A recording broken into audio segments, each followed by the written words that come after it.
everything. There's nothing left to ask. Do you agree? You've answered the same questions twice, thrice. Do you agree with me? If you can please switch on the microphone and get it closer to your mouth. Maybe we've got other questions. Okay. And the repeating questions, you want to find the whole truth about and consistent about. No, I think we have the truth. I think we've gathered enough now. You mentioned earlier on, just to say this, you mentioned earlier on that this has had a very bad impact on your family and your kids. Am I right? And the community And the community and everyone. Is this why you moved out? No, I didn't move out. You're not staying with your girlfriend? No, I divorced a long time ago. Oh, okay. Yes. Now I'm still staying with my kids where I was staying 5 years ago. Oh, okay. Yes. Mr. uMkhwanazi, let's get to the business of today. Please, can you turn to page 3 of your witness statement? Read paragraphs 8.1 and 8.2 into the record for the committee. Paragraph 8.1. I don't have much time, so.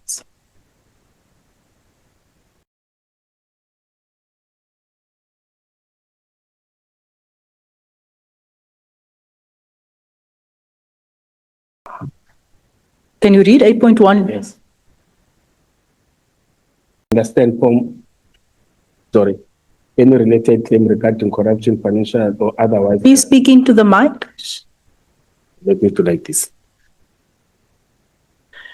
8.1 related to claim regarding corruption, financial or otherwise bribery, misuse of public resources within SAPS and any other relevant institution.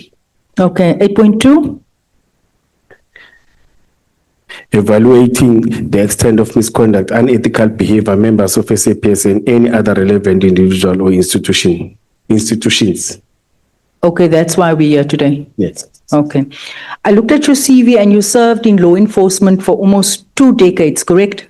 Yes, madam. Very long time. I assume you understand very well what constitutes corruption, correct? You understand what's corruption? Yeah, yes, madam. Great. You understand what constitutes bribery? Yes. Good. As a senior manager for many years in public service, would you also understand very well what constitutes misconduct and unethical behavior within law enforcement? Yes, you're correct. You do. How do you define corruption? Define corruption. If you are providing services and somebody, for example, you are making an arrest, somebody doesn't want to be arrested, gives you money for you not to execute your duties or arrest him or her. Okay. Yes. Any other definition? Example?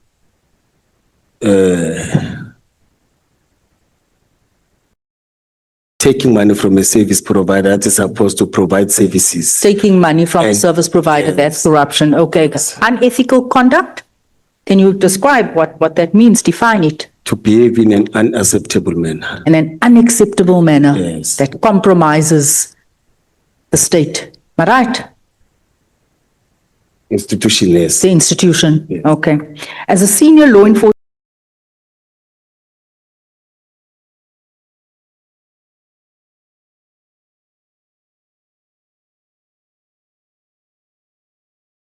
officer, are you familiar with PRECA? What? PRECA. No. You've been in this position for 2 decades. Are you familiar with PRECA? No. You're not familiar? Yes. Okay. That is the Prevention and Combating of Corrupt Activities Act. That's what guides us. That's what helps us identifying corruption and how we need to deal with it in this country. That's the legislation. Are you aware that PRECA is the principal anti-corruption legislation in the country and that it criminalizes, I'm going to teach you something today, it criminalizes the giving, receiving or accepting of gratification in order to influence conduct. You don't have to write it down. I'm waiting, no? Okay. I must read it after. Would you like for me to summarize how PRECA defines corruption, just for your benefit? Set your press time, I will read it. Okay, I'm going to ask, Jay, can you give him a copy through you, Chair, please? Can we just give the witness a copy of the Act? Chair? I can Google it. No, it's fine. We have a hard copy here for you. Is it fine?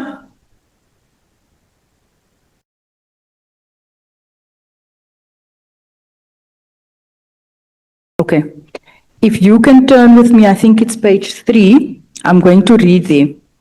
The general offense of corruption occurs when a person gives, offers, accepts, or agrees to accept. But page of PREC. Preka. Just read the preka there.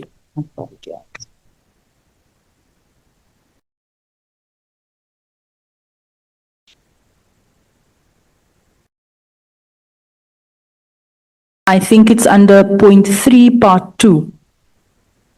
General offense of corruption.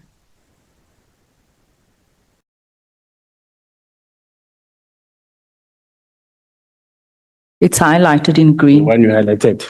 Yeah. Okay. The general offense of corruption occurs when a person gives, offers, accepts, or agrees to accept any form of gratification directly or indirectly for themselves or someone else in order to influence conduct. Do you understand that? I see you writing. I'm with you. This includes acting, influencing another to act in a way that is illegal, dishonest, unauthorized, biased, or involves the misuse of information, constitutes an abuse of authority, breach of trust, or violation of legal duties or rules, is intended to achieve an unjustified outcome, or otherwise amounts to an improper or unauthorized inducement to act or refrain from acting. Do you understand that? Yes. Okay. You have described yourself as an honest person with integrity. You said earlier on, I was not bought. So I want to move to your relationship with Mr. Matlala. Mr. Matlala is a close friend, correct? He was a close friend. It's also that booty relationship that everyone comes here, says they found a brother in a criminal. Also, you also found a brother in a criminal. By that time, he was not.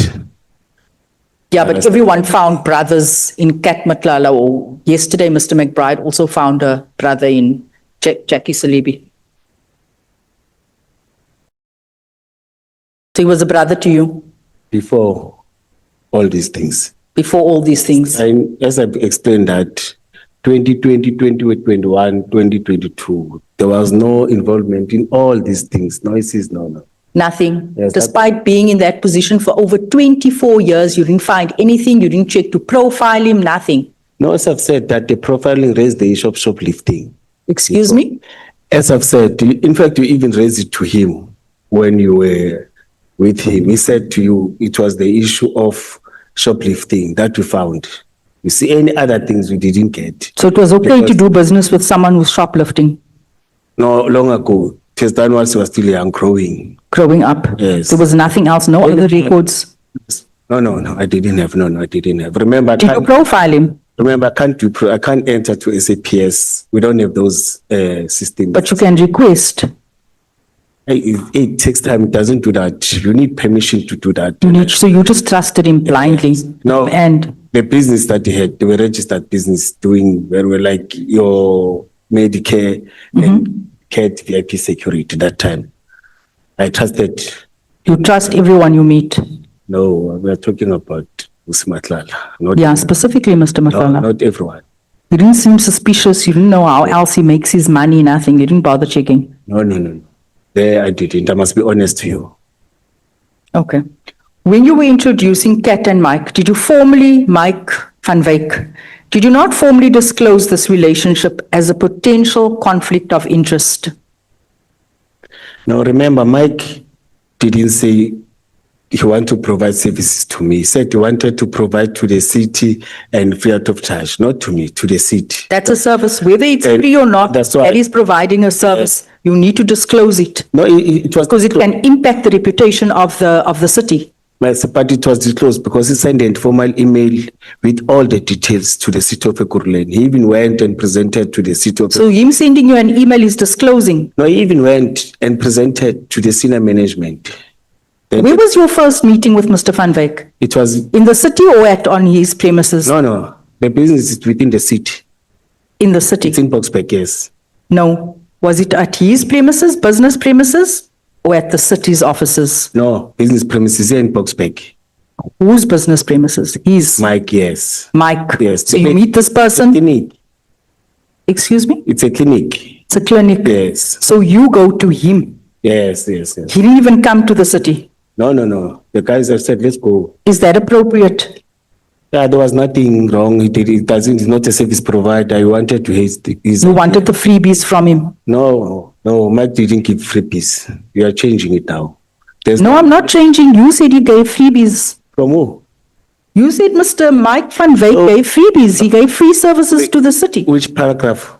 You said that. No, I'm saying Didn't you say he wanted did free to provide COVID testing? Didn't you see he assisted with many things? He assisted with photocopying. That was 300,000. You didn't say that? service to the city, yes, not to me. Yes, to the city. Oh, I thought, Are you not a representative of the city? yes, I thought. Yes.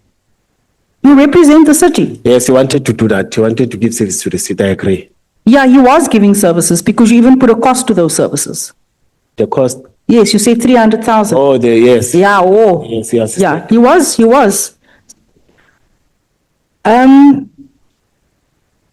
When you were introducing Kat and Mike, did you formally disclose this relationship as a potential conflict of interest? No, it was not a conflict of interest. No, you didn't. You didn't disclose it. Why are you saying it was a conflict of interest? Because he was providing services. To who? You were meeting him privately. To who? Do you know, who do you represent? The city? To the city, yes. Yes. It's a conflict of interest. That's what I've answered earlier on. It's not a conflict of interest. If someone wants to provide the service to the city, where's the conflict of interest? So you are attaching yourself from the city? No, now? I'm not detaching that. You just said I was representing the city. It was not personal. Conflict of interest when I benefit for myself in those services. I didn't benefit from myself in those services. You didn't benefit? No. From Mike, I didn't benefit. From those services that they provided, I didn't benefit anything. And I told you that I had COVID before. It was just I came out of COVID. But sir, you just earlier on said that you declared money to the council. You said you got approximately 2130. That isn't benefiting. You don't see that. I just read the Preka Act to you now. You don't see that as benefiting. It was after 4 years where there was nothing anymore. There was no relation. There was nothing anymore with the city. As I've said that his intention, it was to provide the services of the job of the effective emergency services. The other one was to get to work with us in terms of all of them, they didn't materials. Then 3 years, 4 years, we continued as normal friends. Ek dink jy verstaan die bil so lekker nie. Sorry? Did you disclose the money that you received? Did you disclose the money you received was from Mr. Matlala, who you were parading around and introducing to officials as a service provider?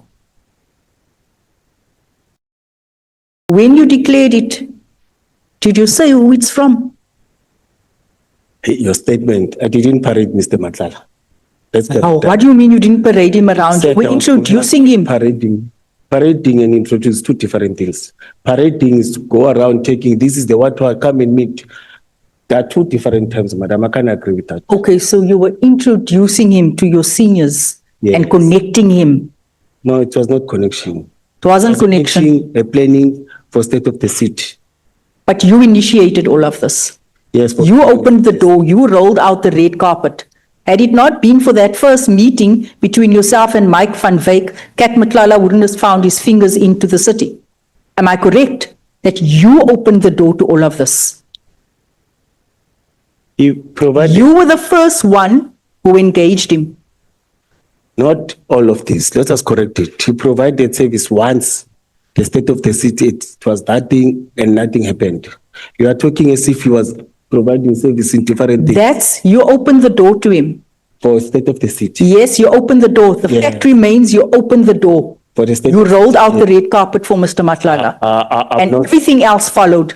I don't work with carpets, madam. Let's correct. Mr. uMkhwanazi, you've been working for almost 2 decades for the city, right? When did your problem start in terms of suspensions? 2022. When did you meet Kat and Mike? In that year, 2021. So when did your problem start? When did your first suspension start? You had no problems before you met these characters. Yeah. 2021, am I correct?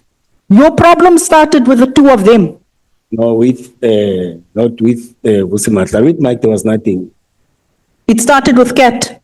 Yes. That's where your problem started. That's where our country's problem started. You opened up the door. I opened up the door for the problems of the country. That's what you're saying. So while you were accepting, you're not going to question me. So while you were accepting money from Mr. Matlala and his associates were granted access, because this is the fact of the matter, were granted access to blue lights, they had their vehicles incorporated into EMPD fleet and were effectively afforded law enforcement privileges, correct? May I not answer that because I've already answered it.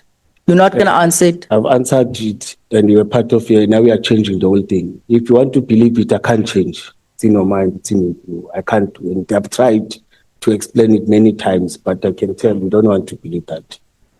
Don't get And I'm telling you arrogant. facts, and I'm telling you facts what has happened. Don't get arrogant, because you know what am I reminded of now? And that- I am reminded of the young lady that was reinstated. What was her name? Kelebogile Tepa. Do you remember her? Yes, Do you remember how she was crying?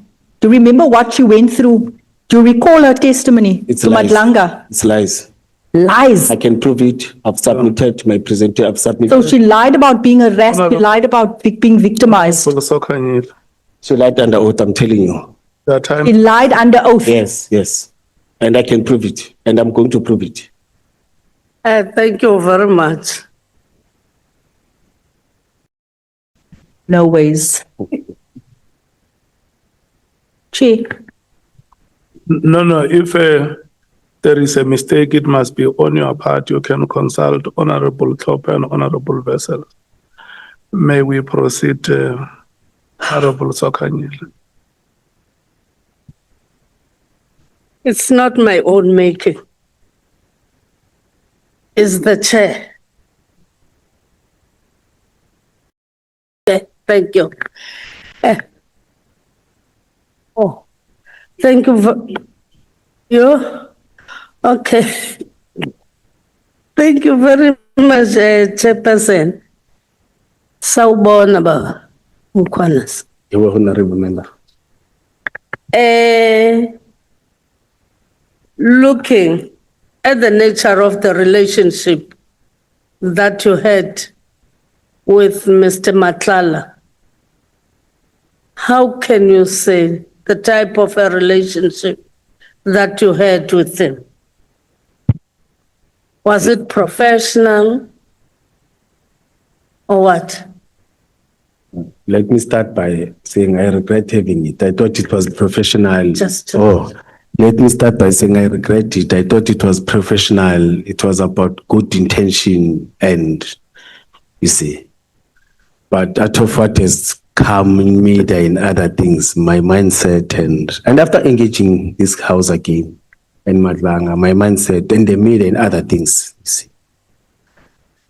When For the he first gave time- you some money, are you saying that professionalism, not a friendly relationship? No, remember that time. Cannot regard him as a friend. No. That time, remember, he was my friend. Before it was a good relations. It was the intention to do. On a friendly basis. Yeah, no. I'm still talking about. Let me listen to you. I'm saying that, was it a professional? You're saying that at that time you regarded it as professional. Then I'm asking now, he gave you some money, some kickbacks, if I can say that, for funerals, whatnot. Was not, you cannot regard that relationship as a friendly one. Let me start by saying it was not a kickback. He was not providing any services. He was now just an ordinary friend. He was not providing any. It was 2 years after Okay. the state of the, so not 2 years, maybe a year after that, you see. But Then- now when you can ask that about me, I've changed. Then you're saying that if a person gives you money when you're having problem, funeral, you regard that as professionalism. Not professional, it's contribution. It's not Ubuntu. Ubuntu. It's what it's happening. I've done that many times. Okay. In your statement, I think this question has been asked. You are talking about a helicopter that was illegally branded with EMPD? Are you saying that it was illegally branded? I'm still saying it again. It is illegally branded. I don't know what is it doing. It was illegally branded because the only person who's supposed to brand is Proxy, it's Fleet. I went there, they don't know anything about helicopter, they don't know anything about branding. But here I see that it's not photoshopping. It's members that are reporting to me at EMPD. There's a chief of police, there's a senior management, all of them that are taking photos with this branded, with EMPD emblem and everything. And What it is doesn't the belong to this. helicopter now? I can't tell. I didn't see it. I can't tell where is it. You've never used it. No. It has been standing there. It was never used by the EMPD. I don't Or know. the emergency services. No. Those people that arrange for that, it's Revo's Peace, it's Ivan Duplessis, I'm told, and the chief of police. I don't know where's the job. I don't know what it's doing. Okay. And it was wrongly branded. It is illegal, let me say so. It was branded illegal, and the intention, I don't know.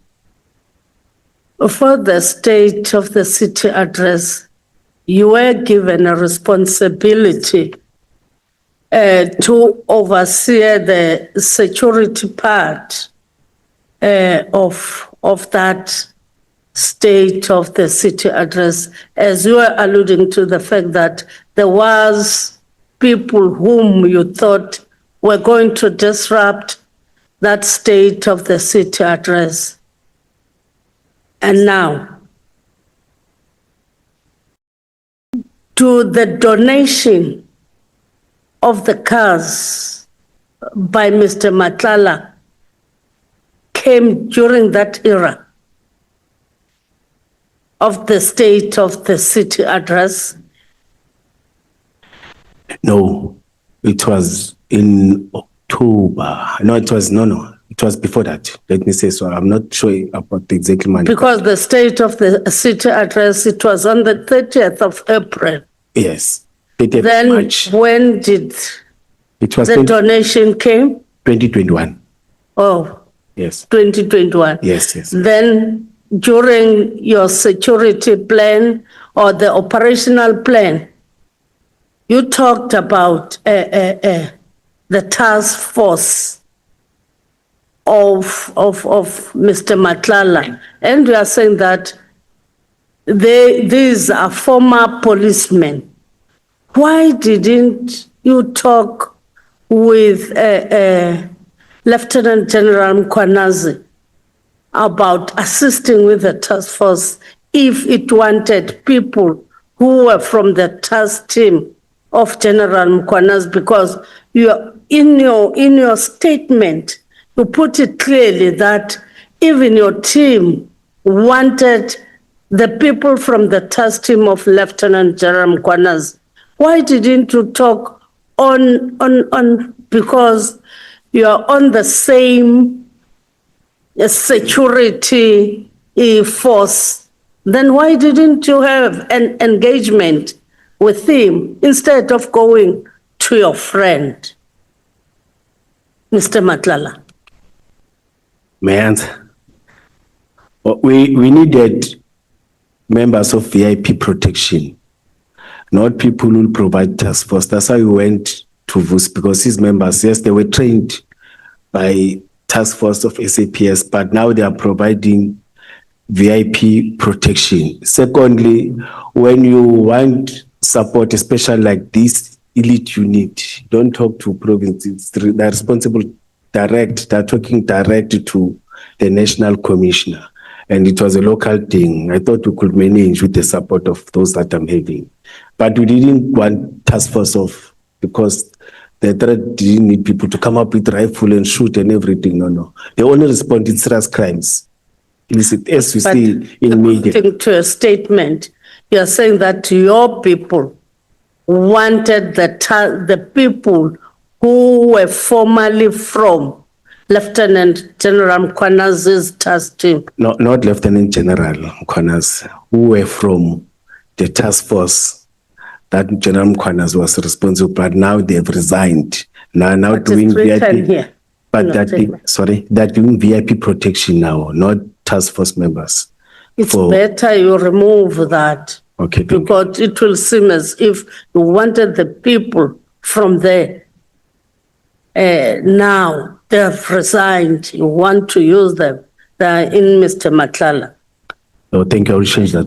Then, who was, it's Christine, in terms of the line of duty with you, regard to you. I think he's at the same level, but another department. He's responsible for all the fleet of the city. He's the one that buys, when we're having a vote number that we're having 10 million, you need 20 cars. It's him who does that. He knows the type of cars that you must buy. He knows the government departments that work with. He works with service providers. As departments don't enter anywhere. In terms of registration of vehicles, it's him. In terms of branding and other things, anything that has to do with vehicles, fixing, mechanical and other things, it is him. Ours is to drive. When we're having challenges to park there, he called the towing, city towing, they tow the car, they give it to him. Any branding, anything, he's the one that empowered for the whole city. Then if you see a fleet within the city, you can't engage him about what is this, for instance, the helicopter. Why don't you go and engage him about the helicopter? Because he assisted you, in fact, about not agreeing to the donation because he said he won't fluctuate the processes in registration of the donation. He didn't agree. Yes, he agreed. Let me explain the issue. The issue of the helicopter, it's not me who registered the helicopter. I even went to him and said, do you know about this helicopter? He said, no. Do you know who registered this helicopter? He said, no. Do you know who branded this helicopter? He said, no. It was registered by the other three, not Chris. And it's him who's supposed to do that. It was not done by that.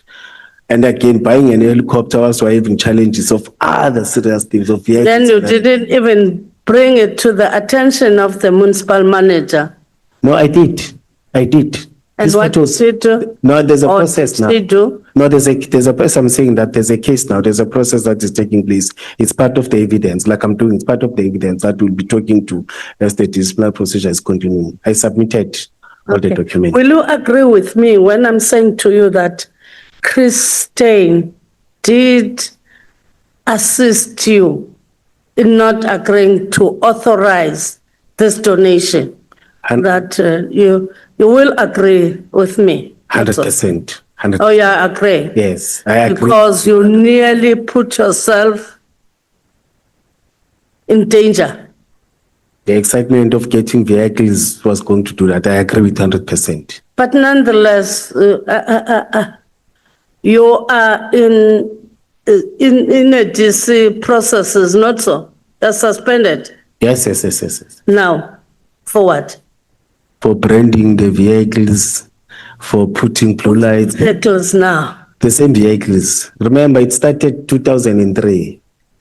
You see, they still have that. I must present my case. What I'm presenting here, I have not yet presented to them. I have not yet forwarded any evidence. And So you didn't brand these vehicles? No, we didn't even receive them. You can't brand something that you don't You even. didn't receive them? Yes. Mr. Matlala said in his statement when he went to the prison, he said that you took the cars for some time, for some weeks, and then they were returned after that, but without any blue lights. You are the fifth. And he was not happy about that because we're supposed to pay because we have used his cars. You are the fifth honorable member to say that. And I still maintain that we didn't receive the cars. We didn't put blue lights. They were not there. Yes, there's an affidavit that talks about that. In fact, from Christine, we're having two affidavits, 2003 and now, when SAPS visited him in terms of their investigation, they wanted to get that thing. He submitted a copy with an affidavit. That's not true. You simply took the personnel for security purposes. No, we use them for that day only. for that day? Yes. And then you paid? No, no, no. It was free. We didn't pay. Oh, you Yes. didn't pay? No, no, no. It was, he gave us only 4 members. Four, oh, I'm not sure, but let me check. But you didn't want full? We didn't pay for, no. Because I think in your operational plan, when you presented it, saying that you want the cars, you want the security, you were going to smuggle in the cars, not so? The cars, No. and then payment be done? No. Oh, No, it was not your plan? Yeah, no, payment is done by finance and other. You can't do that. Even if you can be the chief of police, you can't do that. It's a different department that deals with finance and it's a long procedure. Even if you like, you can't do that. As the head of department of operations or head of department of waste and other thing, you can't do that. There's a procurement, there's another system, you can't. Our system, it's not So like. even the personnel, these 4 people, they were donated for security purposes No, for that day, yes. for that day? No, it was not 4. I've corrected it. There were 8. There were 8, madam. I don't want to have the wrong figures. The correct figures. They were not for that day? They were only for that day, yes. Okay, thank you, Chair. Pass the microphone to Honorable North. Thank you so much, Chair. Good evening, JD. Good evening, honorable member. Tell me, in your knowledge, how many protectors does your friend and brother Maltlala have? I can't tell. Every time when I'm meeting him, he was driving alone with his private vehicle, and these different colored VIP protectors. And Do you know that he is on record in this committee saying that he has got 16 bodyguards, yes, I saw that in media. which in a nutshell, that means he is driven in a convoy. I don't think he's driving. Maybe 16 who are working for him. No. Says he has got 16 bodyguards. Those protectors. Protectors, yes. And Yes. 8 of which are from the state, the defense force, and 1 of which is from the special task force.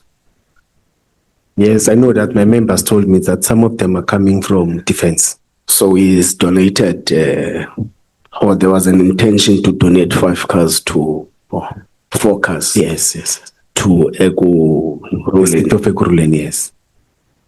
He is on free and voluntary basis borrowed the city a helicopter without any charge. No, it's not him.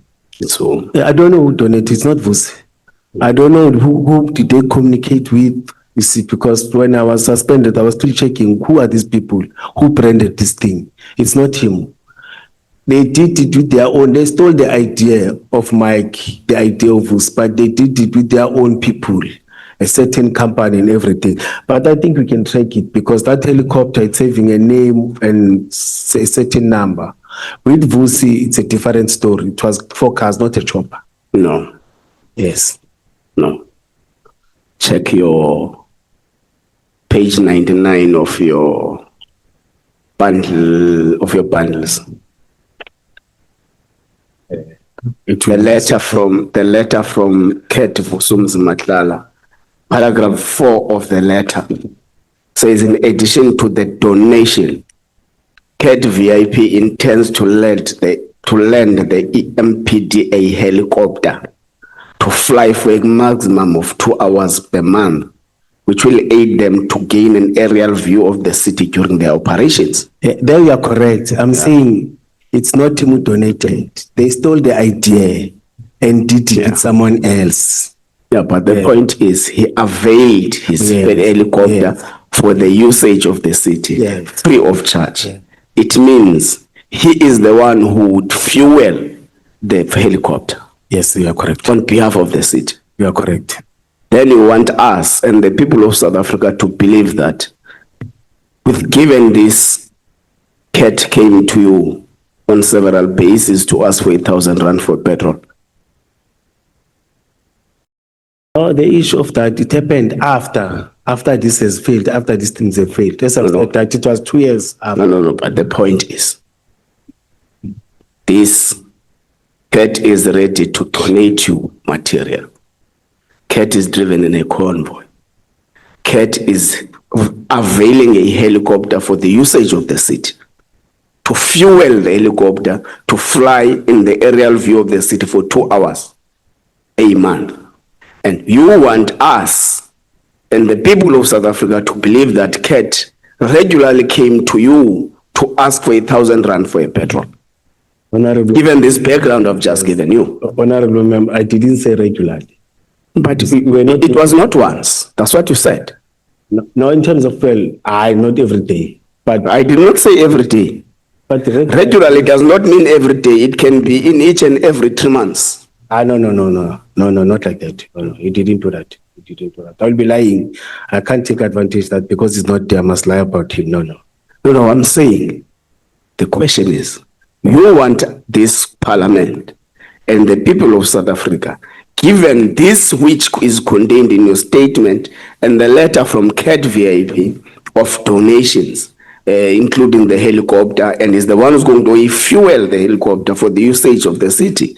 No, you want us and the people of South Africa to believe that CAT came to you, not once, to ask for 1,000 rand for a fuel. I didn't say that. So it means each car in his convoy gets 58 rands fuel.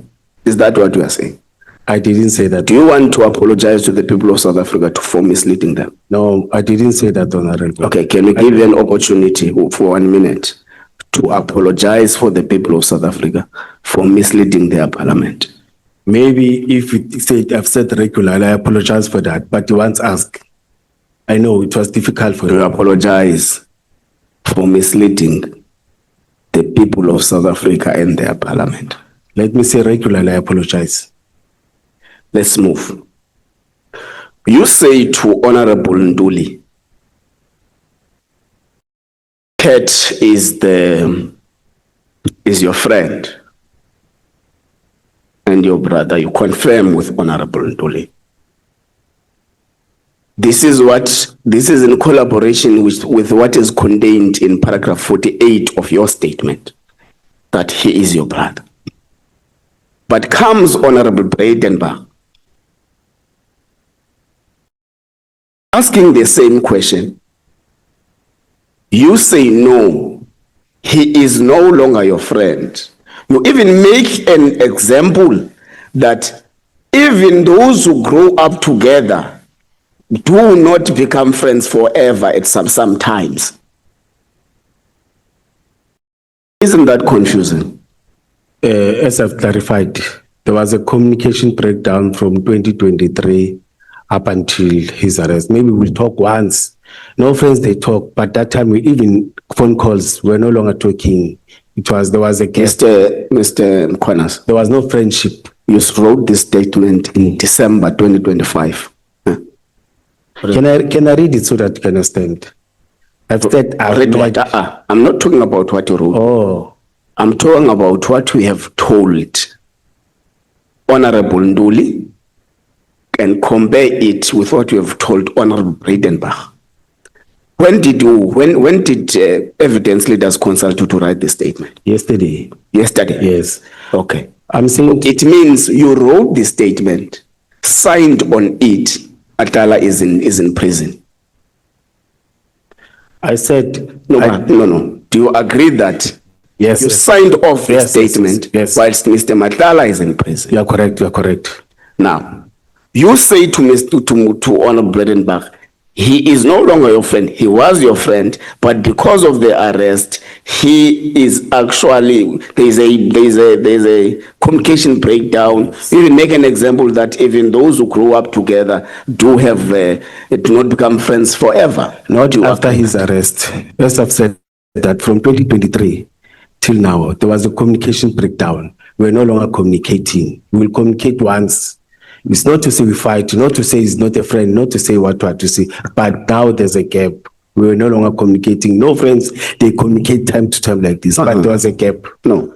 The usage of your statement to Honorable Bredenbach was that he was your friend. He became a friend. That's why he said to me, she's not agreeing to me, because he wanted me to say, he wanted me to say he's no longer a friend. I've said there's a communication breakdown. We are no longer communicating like before. Okay. There's a gap between us. I even said that it doesn't mean that when you grow up with a person, you see, up until now, we'll remain friends, we'll remain that close. He's not my enemy. I didn't fight with him. You see, even before these things were there, honorable member, you see, but there was also just a communication breakdown. That's why he even said to you, to this house, he was my friend. He said that. I'm following up on this thing because you gave two contradicting responses to one question. Now, I'm asking on their behalf, they have left. Is Mr. Ket Fusumuzi Matlala your friend and your brother? No, he was my friend and my brother. We didn't fight. That's okay. Yes. We are not enemies. No, wait. We are not enemies. You are saying he was. Yes. Underline was. Yes. It means he is no longer your friend. Yes, we are no longer. Yeah. You see, we are going back to what Honorable Bredenbach was talking about. When did you write this statement? Yesterday. Yesterday. And today. And you say in this statement yesterday that he is like a brother and a friend. Now, can I read the Now, statement? today you say, Honorable member, we are changing the statement. okay, We are changing. what does it say? I said, once I met him, I talk about the past. He was very close. We were No, there's no communicating. such a thing. But the statement says so. Let's go to paragraph 48. But the statement says so. Let's go to paragraph 48. Read the Yes. paragraph. Once I met him, page 48, once I met him, we developed once I met him, we developed a professional rapport similar to collegial interaction I maintain with others in security and agencies. Whilst Mr. Matala is co-director at Medicare, he also owns security company Cat VIP Security. Our communication initially began on common ground. Yeah. Yes, Move yes, on. I'm doing that. Yeah. I'm doing that. Yeah, move on. Yes. Our shared responsibilities within broader community safety environment, where collaboration is essential to effective safeguard communities, principal, provincial personnel. At the time of meeting, I occupied the position of Director Specialized Services. Therefore, his interests fell squarely within the scope of responsibilities within. We subsequently grew closer and became like brothers to me. I will elaborate. No, don't elaborate. The The statement says does so. not lead. No, the statement it's says fine. so. Let's leave it there. Here you are making a scenario of how did he become a brother and a friend. This statement you have just read now does not say that he's a former friend. Do you agree? You are interpreting, it talks about the past. Yes, because past and former. Yeah, because The you former- you can't do friendship in the future. I'm meeting you today. Tomorrow this will be a past. So you are giving us an account of how he became a friend and a brother to you. So it's a past, I agree. And it's also, It does not say that he's a former friend. And you signed off this thing yesterday. yes, but can I talk to this? Okay. And it doesn't also say we are still friends. He has spoken to this committee and said he was my friend. And I'm also confirming that there's a communication breakdown. We didn't communicate anymore for the past 2 years. Where do you get this? He was my friend, but No, he said Not it. here. He said in this committee. Kat said it in this committee. Cat? Yes, Kat Matlala, he said it. Let me repeat it. Advocate asked him, do you know Julius uMkhwanazi? He said, yes, he was my friend. And it is recorded in this house. And you were part of that meeting, honorable member, remember? Oh, did you see me then? Yes. Even though I was busy with Madanga, but I happened to watch that part of it. Okay. Let's take down to witness D. You say you were part of that operation, but you don't know witness D. I was not part of the operation. We're not part of the Yes. It's under investigations. And when I talk like this, I'm having challenges, but I must, let me respond so that will be clear. The operation started according to witness day. The operation started 8 o'clock.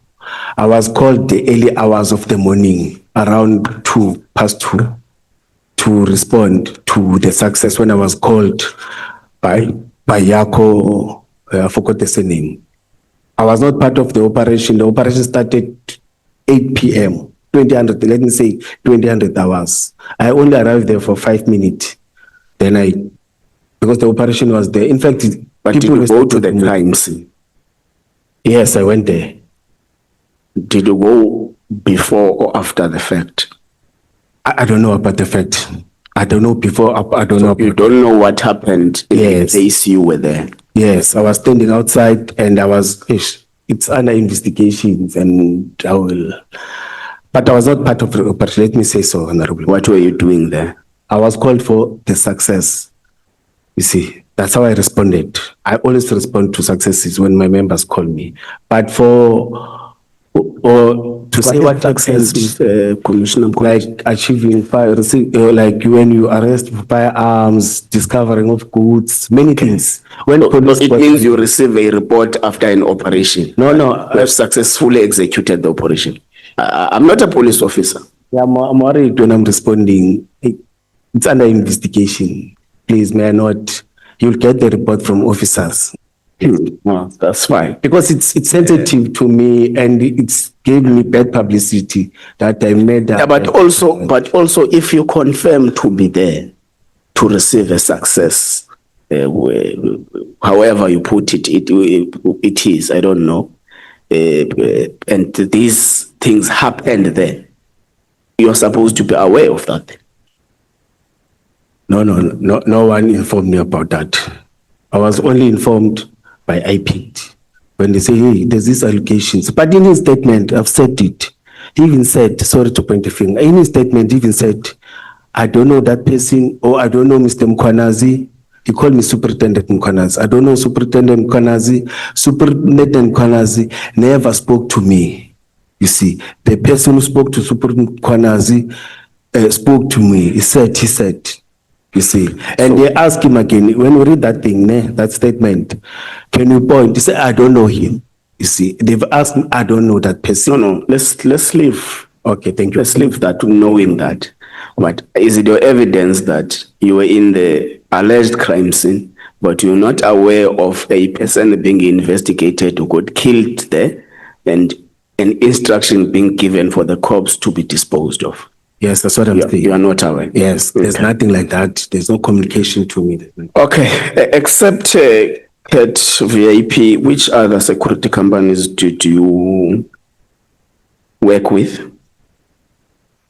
We work with many. It depends on what you're doing. It's many security. And all of them have no registered memorandum of understanding for working? No. That's So what it was a street-mate approach. Yeah, that's what when I responded to the honorable, that's the gap that we need to close. So do you blame them when they work with the Zamazamas against you? Because you have nothing official to hold them on. No, yesterday I was reading another article. I saw EMPD working. No, you say in your statement. No, I'm saying that. I'm saying in your statement, sometimes you get surprised when you see some security companies working with them. No, I don't blame anyone. Yeah, because we don't have any official arrangement with them. It's a street approach. Yes. Okay. 100%. Because do you agree that as we say, the fact that this is a private-public partnership, it does not stand because there is a PPP gets agreed upon between the parties involved. I agree with that. So if it's a strat-mate approach, there is no PPP there. 100%, Honorable. I agree with you. Okay. So you get approached by Mr. Van Veek as the first person who comes to pitch to you the issues relating to Medicare 24, blah, blah, blah. Is he the first person to approach you? Are you saying, is he the first person? First person to approach you in relation to Medicare 24 proposals? Yes. Okay. Did you make him your friend and your brother? He was the first and the last. Did you make him your friend and your brother? I know you can't, with us and blacks and whites, you don't have this relationship. See, no. But we communicate. He was not my brother. We don't have that. No, Why? He's an African around the township. You don't like African? No. I believe in non-racial, non-sexist. Okay. Yes, I believe in that. But you just did not click. Yeah, we're communicating, but we socialize differently. Okay. No, that's fine. It was just on a passing. Yes. Which law regulates the donation of movable properties to an institution of government, a local government? That's why we said there are gaps. I thought proxy, because he's dealing with this thing on daily basis, going to. No. He said no. Leave a human being. Which legislative framework regulates donations to an institution of local government? And fortunately, you say Matlala was not the first one. So which law did you apply in accepting donations of vehicles from Mr. Ket Matlala and others? You relied on what legislation? No, I relied on proxy to guide me. But MFMA No. will guide us. Which section? No, I think it should guide us. MFMA section 67. Yes. Speaks about the municipality donating. MFMA section 12 speaks about establishing a separate fund for funds donated to the local municipality. Hence, I'm specifically asking about movable property. That's why I answered when the honorable member, I still repeat, when he said it means that there's a shortfall, there's a gap, we need to establish. But you did it anyway. No, it didn't materialize. Okay. You did it anyway. It didn't materialize. We wanted to. But you were doing it. That's the point. Yes, proxy said it was. When you were doing it and you say on record here that Okay, you have done it before. It's not the first time. Yes. That's what you said. They said done it before, yes. Not me personally. Okay. Because it will be recorded wrongly that he has been doing these things forever and ever. But it happened before, I agree with you. Okay. That's fine. Have you ever been, or has EMPD been involved in arrests or executing operations outside the EMPD jurisdiction? Many times. Why? It's part of our duties. And we are Outside EMPD yes, jurisdiction? Yes. Can you elaborate? Yes, the memorandum of understanding which we signed with different cities. But now it's first in Ekurhuleni. We signed with in the province. We signed with all the cities within the city of Ekurhuleni. You have an MOU with other yes, and police department. Yes, I've submitted the documents. It's guided by SAPS Act. Section 65, the city can have, but we have also, under different police, we have also executed under different national commissioners. We are part of the teams that are tracing most wanted suspects. And we, not to say we trace them with SAPS, we were given the list nationally, Limpopo, KZN, and I leaded those operations. And we were there was a competition and we won number 1 or 2 during those days because we executed and arrested. And we are also doing that. For example, the last one, it was last day when there were members that gunned down or fatally shot 2 members. We were able to trace that they in KZN. We were able to arrest them, book them, and they're still attending. Some of them, they're being sentenced. Many times, I've even submitted the figures. I've got the figures nationally, not even in the city of Ekurhuleni. And those members are convicted, those suspects are convicted by the court of laws. We sign on monthly basis for members to go outside to attend courts because they're supposed to sleep. It depends on the court. It sits for 2-3 days. Members are going there and criminals are being convicted. There's nothing wrong about that. I know that when they were presenting, they said, we're not doing that, grandstanding, they're like, we're doing that. We've got figures, I've got case numbers and the names of the suspects and everything. Is that the same thing you said at the Matlanga Commission? No, they even asked that.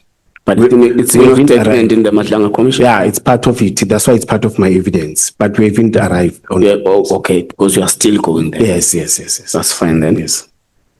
So what then happens when you execute an operation outside the jurisdiction of Ekurhuleni? How do you process whatever you do? Let's say you arrested someone. How do you process that? It depends per operation. You see, in some of the operation, when it's not serious, you can go to and book at the police station. If it's the city of Ekurhuleni, you inform them, you come with a suspect where he committed a crime. Most of the times, those crimes that are committed within the city of Ekurhuleni. And it's a challenge that we're having in Gauteng. Gauteng, most of the people that are there, 50% are from outside Gauteng, 50% are staying. And in most of the crimes, especially firearms and everything, they're outside, you see. But when you go down, you get information, not intelligence. We don't do intelligence. We're not allowed in terms of intelligence. When you get information, we'll say, no, we know the suspect. Some of the relatives are one and say, no, he's at my aunt in KZN. You see, sometimes you get a team, the Hawks. But do you win those cases, Yes, criminal yes. cases in court? Yes, that's what I'm saying. The criminals are convicted. Have you ever got sued for unlawful arrest? No. That as long as you provide evidence, suspects are convicted. With lawyers, with advocates, are convicted many times. That's how I'm saying to you. You can even trace because I've got case numbers here and check in terms of those case numbers. Some are still attending those cases. Can you please submit those case numbers to the committee secretary? In fact- When we're done. Yeah, in fact, What done? this big file, I'm going to leave it for you. Okay, that's fine then. Thank you. There is a principle that even with donations, it must not create a reasonable future preferential treatment. There is that principle.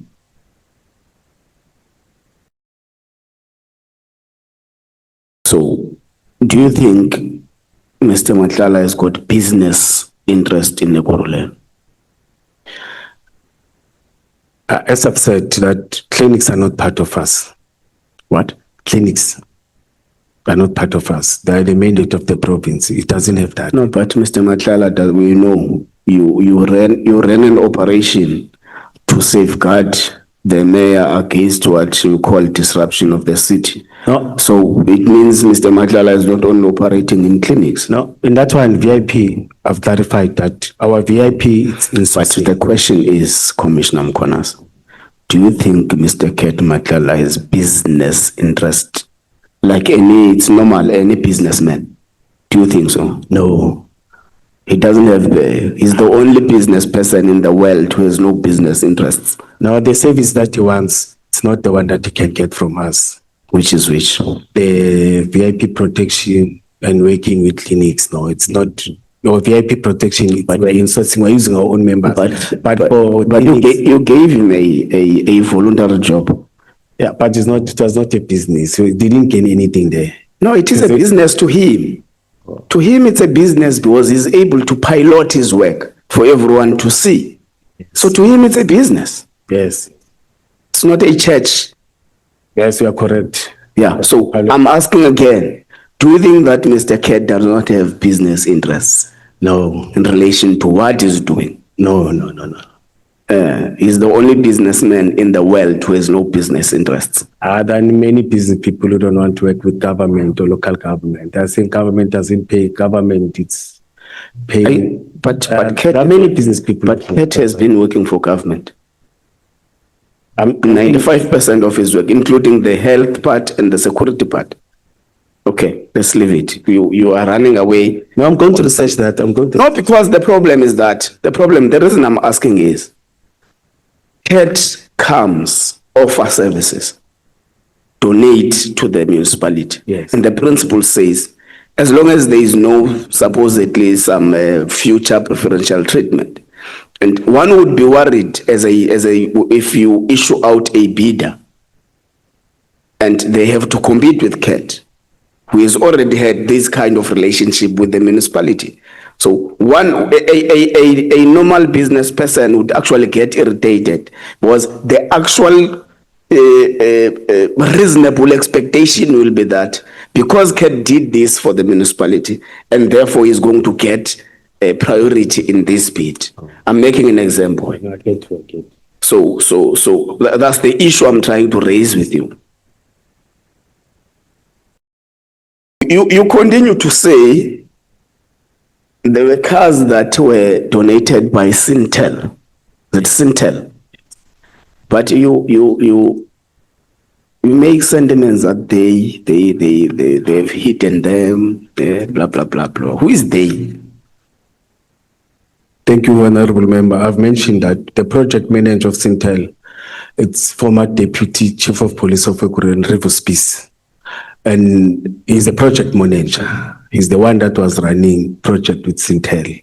You see, it's him who did that, and the director of. So they is Peace. Peace and the Chief of Police, that the project manager, Isaac Mapia. Let me mention the names. So he donated the vehicles and hidden them. No, they donated to operational. When there was structural changes, that section had to come to me. When it was with me, I checked the. Thank you so much, Honorable Skosana. May we proceed?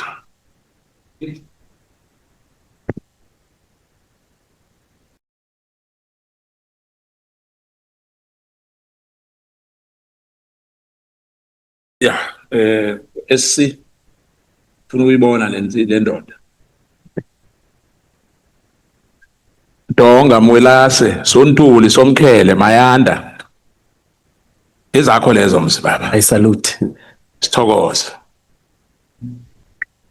Ngizokuthoma nje ngokukubuza ukuthi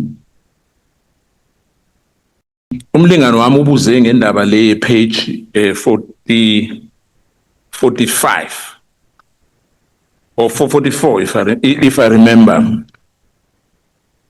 Lana ma qualifications wako athi une postgraduate diploma in public management. Yakuthatha isikhathi esingakanani ukuyenza?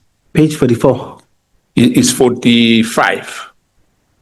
Ama qualifications, your postgraduate diploma. It took you how long? Yes, I started 2012. Immediately after 2012 with the postgraduate. I think it was 3 years. It's 3 years postgraduate. After that, I continued to do masters. In fact, it was supposed to take 2 years, but because of financial challenges, I delayed. You see, because the child was supposed to go to tertiary, then I had to adjust for that year. Then I continued. In fact, I was supposed to stay for 6 years, if I'm not mistaken. Okay. 5 years, I stayed a year more than that. So we got in 2012. In fact, yes, I was there. So it took you two years. No. Remember, you say you're talking about masters or? No, I'm talking about your postgraduate diploma. Yes. In public management. No, it took 3 years, 2012 or 2011. Yes, but it was 3 years. Yeah, what I'm trying to find out, if you remember, when have you started to do a postgraduate? I think it's 2012. We're a team of, in fact, it was funded by the city. We're a team of 15 or 16 from Okay. the city, yes. Yeah, because what you submitted to us, it says that you qualified on the 12th of April 2013. So it can't be 3 years. Then it means you started in a World Cup, which you still have to remember if it's 3 years. I will do that. Yeah. Now, do you have a bachelor's degree? A postgraduate, it's like a bachelor's degree. No, I understand that. Oh, yes. Do you have a bachelor's degree? No, I did it with them. I started with a certificate and with Regenesis. uMkhwanazi ngiyabuyela la NQF level, I did it, it's NQF level, the postgraduate, it's NQF level 6, if I'm not mistaken. Right, ukuthi ngikhabahabe msinyanyana ngoba ngithatha zokuthoma kuhle ngibona sidlule kuhle la. I-dissertation yakho, i-thesis or a research project or a capstone when you were doing masters. Uzenzile into engikhuluma ngazo. It's dissertation. It's not thesis. Thesis usually it's PhD upwards. Dissertation, and it was on public transport and community safety around the field that I'm in. Uthomeni ukuyenza yona. Hey, when I was doing masters, you do it when you do masters. No, ngikhuluma ngayo i-masters vela. Yes. Yes. In that 2 or 3 years, when it's part of your curriculum, when you are doing it, they give you that thing. Whilst you are busy with other subject on the other end, it's a project, it becomes a project whilst you are doing your masters. 2 years. No, mara mhlamba imuzwa wami awuzwa kuhle ni. You said in Kalinin, I started when I started masters. Yes, when was that? 2014 or 2015. It took you how many years? It took me 2 years. Two years. Yeah, because I had a break between 20. postgraduate and masters. I had to break and come back after a year. Ngizokubuya. Let's start now. No, you're welcome. You're welcome. MFA applies even where there's no money is paid. Do you understand that? Yes, it's a legislation. It must guide you. Reference, now I'm going to give you reference on your statement which was provided to us by you. In paragraph 27 to 31, and again in paragraph 34, you emphasize that So remember, in paragraph 27 to 31, oh, again in paragraph 34, you emphasize that Medicare 24 provided service at no cost to the city. Do you accept that under section 62 and 116 of the MFMA, the use of municipal functions, personnel, authority, and operational integration with a private entity constitute a municipal resource even where there's no invoice issued? Do you agree? yeah, you are saying it says so. You want me to repeat again? Yeah, please. No, but I agree with you because you are reading it. I agree with you. Yeah. What I'm asking you, do you agree? Yes, because it is there. You are reading it. Now, admission of illegality through informality, that you agree? That is an admission of illegality through informality. Is it part of the legislation? No, I'm asking you. I'm asking. I don't have it with me. The They question. are advantageous because to read something that I don't have. No. I'm reading what you submitted to us. Yes. Now I'm giving you a MFMA, which I think you know. I mean, you are a senior public service. Remember, we didn't use services of the city to Medicare. Medicare used. Wait, Yeah. Baba. Can you read it? It says using. Wait, Baba. Okay. We agreed. I started by saying to you, MFMA applies even where there's no money paid. Do you agree? Yes. Thank you. Then I gave you paragraph Yes. which you submitted to us. Yes. Now, I said to you, do you accept that under section 62 and 116 of the MFA, the use of municipal functions, personnel, authority, and operational integration with private entities constitute a municipal resource, even where there's no invoice issued? Do you agree? But it says the use of municipal resources. My argument is that we did not use municipal resources, but they wanted to use their resources and provide their resources to the city. That's where we don't understand each other. That's why I don't agree. I'm going to demonstrate to you because you are the one who Yes. gave us this Yes. this morning as well. Reference paragraph 36 to 38, and in paragraph 37, you expressly stated that the city relationship with the private security companies was informal and had no formal agreement. Do you agree? Yes, sir. Do you accept that this admission means EMPD operations were conducted outside a lawful procurement, contracting and oversighting framework contrary to MFA and Municipal System Act, acting without lawful justification? Do you agree? Member, I don't disagree with you, but the No, thank you. The act says. Yeah, but mamela, Oh, yes. kusho ukuthi ngamanye amagama awali ni. You're not disagreeing with me. Am I right? Yes, but the act says using state resources to a private company. But I'm saying to you, with my statement, the private company, we use the private company to benefit the state. No, ngiseza lapho. Oh, I'm coming because you have no, our services, anything as you said, those cars were not even delivered. Am I right? yes, yes, yes. Thank you. Reference, I'm going to give you a reference on your sworn statement here. 17, 26, and 51. In paragraph 17 and 26, you describe extensive operational control. While in paragraph 51, you rely allegedly on the instruction from Mr. Mzolo. Am I right? Sorry, member, you said 17, And 26.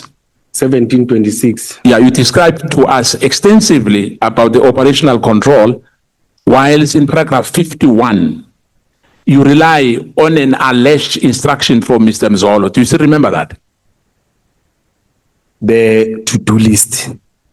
Yes, Do you agree? yes, it's a to-do list. That's why I want to emphasize, because so that I'm saying you rely on an alleged instruction of Mr. Mzolo. Do you agree? no, but the instruction was saying, can we create the memorandum of understanding so that we can work? Yeah, I'm saying you rely on the instruction, alleged instruction of Mr. Mzolo. Mr. Mzolo and the meeting that we had. I've said even in Yeah, I'm saying it's your Yes. paragraph. It's not me. Oh, yes. Who's saying Yes, that? yes. The paragraph says so. Can you then point to the committee here, to any written MFMA compliant delegation authorizing you to operationalize private, medical, or security service on behalf of the city? as I've said that for Medicare, they submitted a letter of memorandum, requesting a memorandum of understanding or requesting us to sign. But that memorandum of understanding didn't succeed. Didn't succeed. Then with Matlala, it was an operational plan that we use when we are executing our operations. In fact, not only for that thing, in all our operations, we draft operational plan if it's a planned operation, guided by the SAPS or guided by the training that we got in terms of operations. I'm coming to, in other words, you agree. Because it's a question, remember, a question, we are disagree or you agree with me? The Act says so, Thank you. but operationally, it's different. Blue lights, because there was a lot of denial, visas, and operational reality. Now, reference paragraph 65 to 69. Yeah, I'm requesting clarity. When you say operational reality, are you saying there were blue lights? I don't know about blue lights. There's a denial from you. And there's operational reality, which which you as well. As I'm saying, go to reference, paragraph 65 to 69. There's a denial from the city. There's a denial. No, we're talking to you now. Remember, you are employed even if you are suspended now.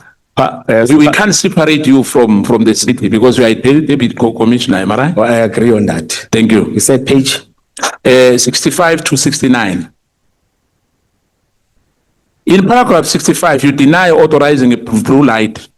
Yet in paragraph 66 to 69, you conceded that CAT VIP vehicles were being processed, inverted commas, were being processed. Underline that. Page 65. 65 to 69. I'm having it. It doesn't talk about that. No. Remember, you gave us this first. Oh. And then you gave us the That one is corrected. That one is corrected. Here is the correct one. We are having it. Now, wait, yeah. Fine.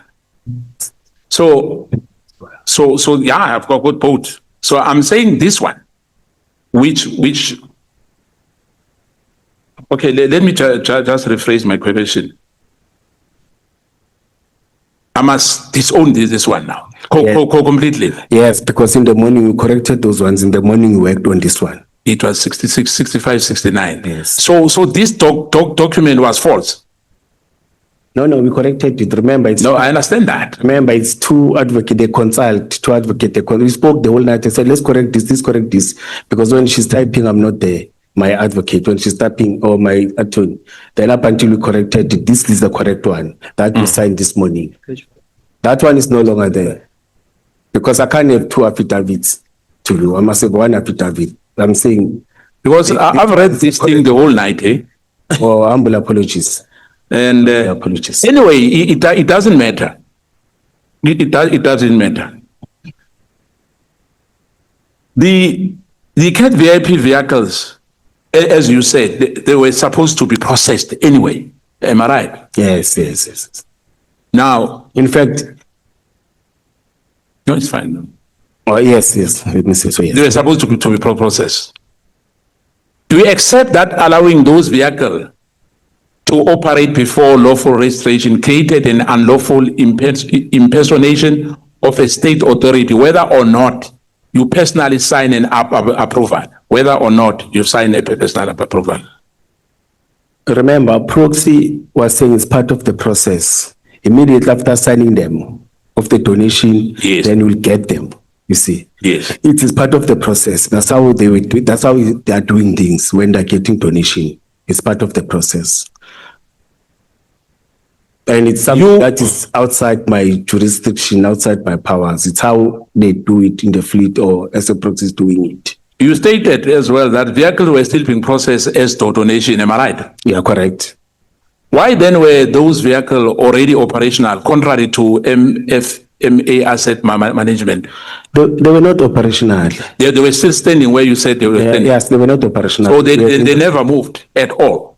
I can't confirm that, but according to me, they never moved. But I can't confirm that because I mean, Ruleni, the company is in Tshwane, you see, or he was parking in his house. No, I was not there. So earlier you said Because- the guy who did that is working for Tshwane now, a metro. No.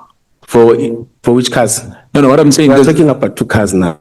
yeah, there's two cars, I remember. Yes. But what I'm saying, there's a guy which you spoke about that is working for Tshwane. He resigned, then he went to Tshwane. Am I right? Yes, but it's a donate. It's not the ones of Ket Matala. Yeah, it's fine. Yes. Yeah, I just wanted to clarify on that. We'll go to Yes. that. He's in Tshwane, yes, sir. Yes. You stated that you stopped the use of Sintel vehicle once irregularities were discovered. Am I right? You are correct. So in other words, due diligence was not done. Because I'm charged for that, yes, it was not done. Because So you accept that you were wrong.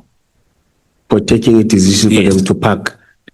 No, whatever decision. What I'm saying, as you said, we are charged, and you agreed that when I'm asking you about the due diligence, that you haven't done a due diligence on that. No, I'm still going to challenge it from my side because So- I consulted, I communicated, I went to the relevant department that does that. I didn't do it on my own Yeah. So, but what I'm saying, the buck stops with whom? with the fleet. With the fleet. Yes, okay. So yourself, you are distancing yourself from these Sintel vehicles. What I'm asking, are you distancing yourself? You are confusing me. We are talking about now with the Sintel vehicles. Yes. I went to the fleet. The fleet No, I said, understand that. What I'm saying, you say you are not part of that. as the acting chief of police says, the park was stopping with me. Yeah. So you must take responsibility. Do you agree? Yes. Thank you. Yes. Why did you not immediately suspend CAT vehicle operations when the same defects, lack of approval, the insurance and all that? I understand you said those vehicles, let me ask, how many vehicles were there? 2 BMWs as you written here, one With the CAT. Mercedes-Benz Yes. and one Golf, am I right? No, it was suspended immediately. Yeah, but what I'm saying, those were the vehicles Four years. beside the helicopter. No, the four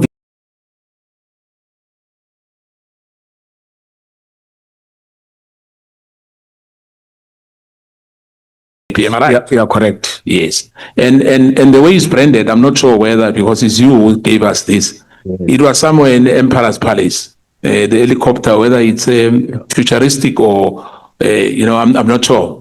You know the area, you're 100% correct. If you can see with the photos, you are So the helicopter was there, yes. and the helicopter belonged to Cat. No. It belonged to someone else. Yes, it's different. They only, as I've said, that they only stole the ideas of, or they stole it from the letter of intention. They did it separate with another company that we don't know. I don't know about the process. That's not challenging. In your affidavit, you said that Matlala was like a brother to you. Am I right? Yes, yes. Did you ever declare this relationship as a conflict of interest? I think one of my colleagues asked you, and I'm going to ask you again, in accordance to the Municipal Ethics Code and MFMA standard when decision affecting CAT VIP arises. No, I declared. That's why there was a letter. No, we didn't declare. There was a letter that was submitted to the city. Yeah, wait a second. Wait a second. Because in Mbamba Masinya, Yes. you said you declared, but you did not declare. No, let me correct myself. Thank you. Yes, there was a letter that was submitted. All these Yes. letters were submitted to the city. It was not a secret thing that was done at uMkhwanazi's house if analysis. As there are letters and they are confirming, there's a person who's confirming, a PA, that yes, those letters came to the chief's office. She has confirmed that. Do you accept that deploying a political connected private security company for protection of political office bearers outside lawful procurement framework creates a political capture of municipal police functions? You know why I'm saying that? Yes, yes, yes. You said the mayor from the DA, you provided this security on the day. I think it was a state of the nation, if I State remember. of the city. State of the city, am I right? In your view, was that right for you to do that? I don't accept that because I've said it many times that CAT doesn't want anything that has to do with politics. You see, and it was not the mayor who invited CAT. CAT and the mayor, they never met. I understand that, but what I'm saying, because you are responsible. Yes, yes. Yes. Yes. Hence, I'm asking you that, do you accept that it was wrong for you to do that? You said political connected. Yes, I said so. No, no. Let me repeat Yes, again. yes.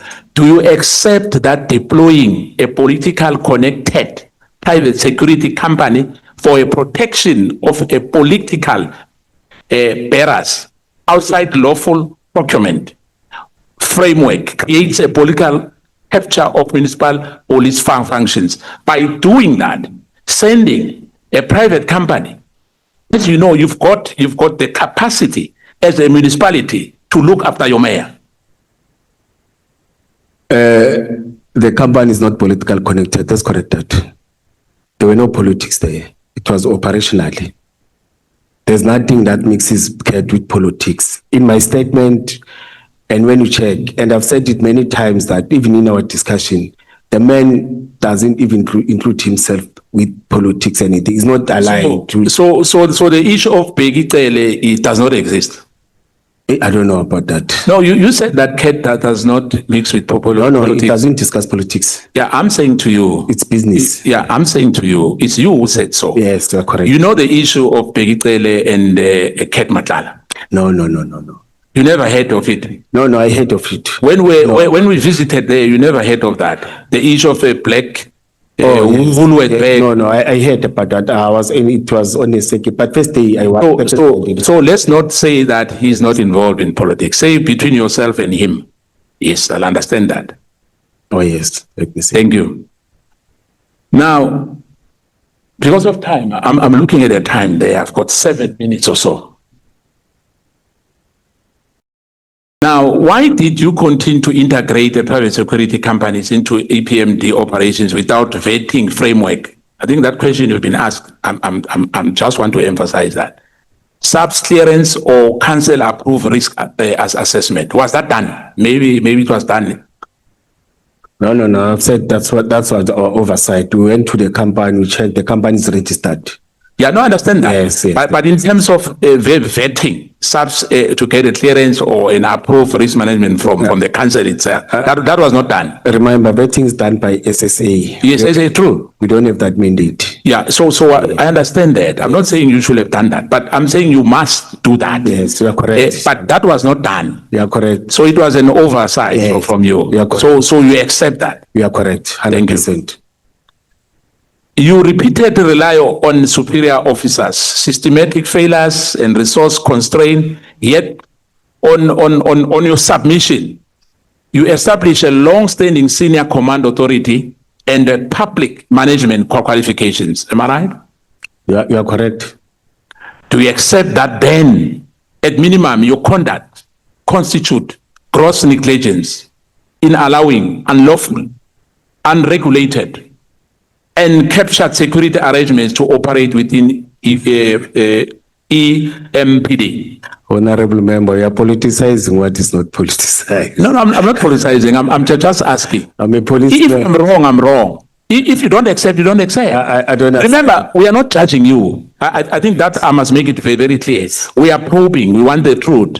Can- You should not feel bad. It's not personal. Yes. You know, we just want to get the truth because South Africans out there, they want to get the truth. Yeah, you are correct when you say I didn't vet it. You see, but the connection and captured part of it, no. But there I agree with you. As I've Let said, me there was then- oversight. Before my time is phela baba. Ngabe uyamazi uMkhwanazi? Nanga one cafe lapha eSprings, izingiza cafe. Uyamazi? Izingiza Cave. Yeah, eSprings. uMkhwanazi uyamazi? Is he your brother mhlambe? Let me ask No, like that. no. Umazi. No, It's no. for the first time uzwa ngaye kimi nje. No, I know him because we once closed that place for but he won it in court. We were challenging because there was a complaint of music and what, but it was not me. I just submitted then other department, especially the environment that deals with noise and what, the Okay. one that dealt with him. Uyayazi company ebayibiza ukuthi uGugu General Trading and Project. No. Awuyazi. Yes, no. So uSibulo naye awumazi vele umazi. Usbu is exact. I know him. I know that he applied and he operated, then the council stopped, but he went to No, court and we- asime kancane. Oh. Sibuyele emuva. Uthe uSibu wavala into lapha eSprings, am I right? Yes, I vala, but he won it in the court of law. Wavala in cafe or in Is it cave? into zama-bylaws or in so. Yeah, those are my bylaws, yes. And then uthi uke wabereka ne-councillor yenu. No. He's having his exact place. That's So is it said uyayazi? his exact, yes, because that's where there was a problem. You see, Inkinga bekuyini lapho? they operated noise. There was a complaint from the citizens of Springs that they're making noise and what, but he challenged that decision in court. Then he won it. Akana tender ayenza ne city of Ekurhuleni. And I won't confirm in terms of tenders. Now ngizwe ubala Ekurhuleni uthi compromise in nani? He Ekurhuleni municipality. comprised, Yeah, it comprises of Springs. it's south, it's 10 cities. Yeah. Former all cities. Okay, no, it's fine. Yes, it's, Mara into engidisappointa nasi ke engicabanga ukuthi udisappointa abantu abaningi. yes. It's not only Jimmy Steele, Alberton, Captain Park. Umuntu ohlala ethembisa kule oyisubmitted. Yes. Umbekele ngaphandle ngoba iCaptain Park is not Thembisa. No, it's part of it. Ikahle no izwa ngithini wena. Oh. You can't tell umuntu wase Captain Park ukuthi it's part of Thembisa ikhuwa. Umuntu ngeke umtshele ukuthi uhlala eThembisa. Ngifuna ukwenzela nje umzekelo umuntu wase Katlehong angeke ukuthi uhlala eJimmy Steele. Umuntu wase Jimmy Steele angeke ukuthi uhlala endweni. Ngisho ukuthi akhe ngathi siyayibuyisa nendawo zethu siyazithubuka ngoba la ubale only amadoroba as if ayikho iphosphorus. And ngizwe uthi unenkomo inkomo ezikuliphi plus siyayivala manje. Or it's not a plaza, it's a land. We are close to, I think close to 50. The land that has been demarcated. All of us, we are there. Ekakagiso or kuphi? Ekatlehong. Ekatlehong. Yes. Is it donated or wazithenga? Ngasithenga ezinye zakhula. ezinye ziyakhula. Yes. Hayi ke mfoko uMkhwanazi ngibawa ukuthi ke mawukuthi uyabuyela emberegweni niziphathe kuhle ngoba kuyabonakala ukuthi uGeneral Mkhwanazi isibongo ngazi isibongo ofanana na usihelebhile ngokuthi sazi indwezi esizizwako la ezithusako ngoba into esizizwa la ziyasithusa kuyatsho ukuthi anikakaziphathi kuhle ngoba mangicala lapha kini baningi abantu abasaspendiwe njengoba abuza umlinga nami ukuthi I think honorable Mkwango ukuthi 2 senior officials abekho emberegweni as we speak mangivala ubona ukuthi ke kwenziweni ukuthi kulunge iSouth Africa nabantu bathola iservice delivery.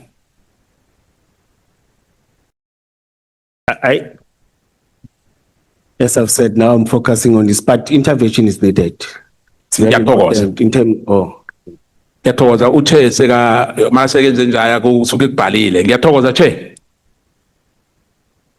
Honorable Cameron.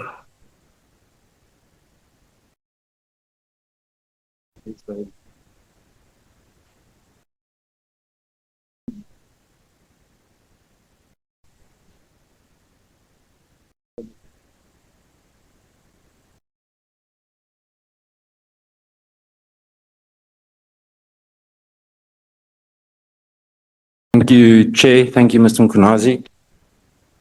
I see you like water a lot. I haven't seen someone drink that much water in a while.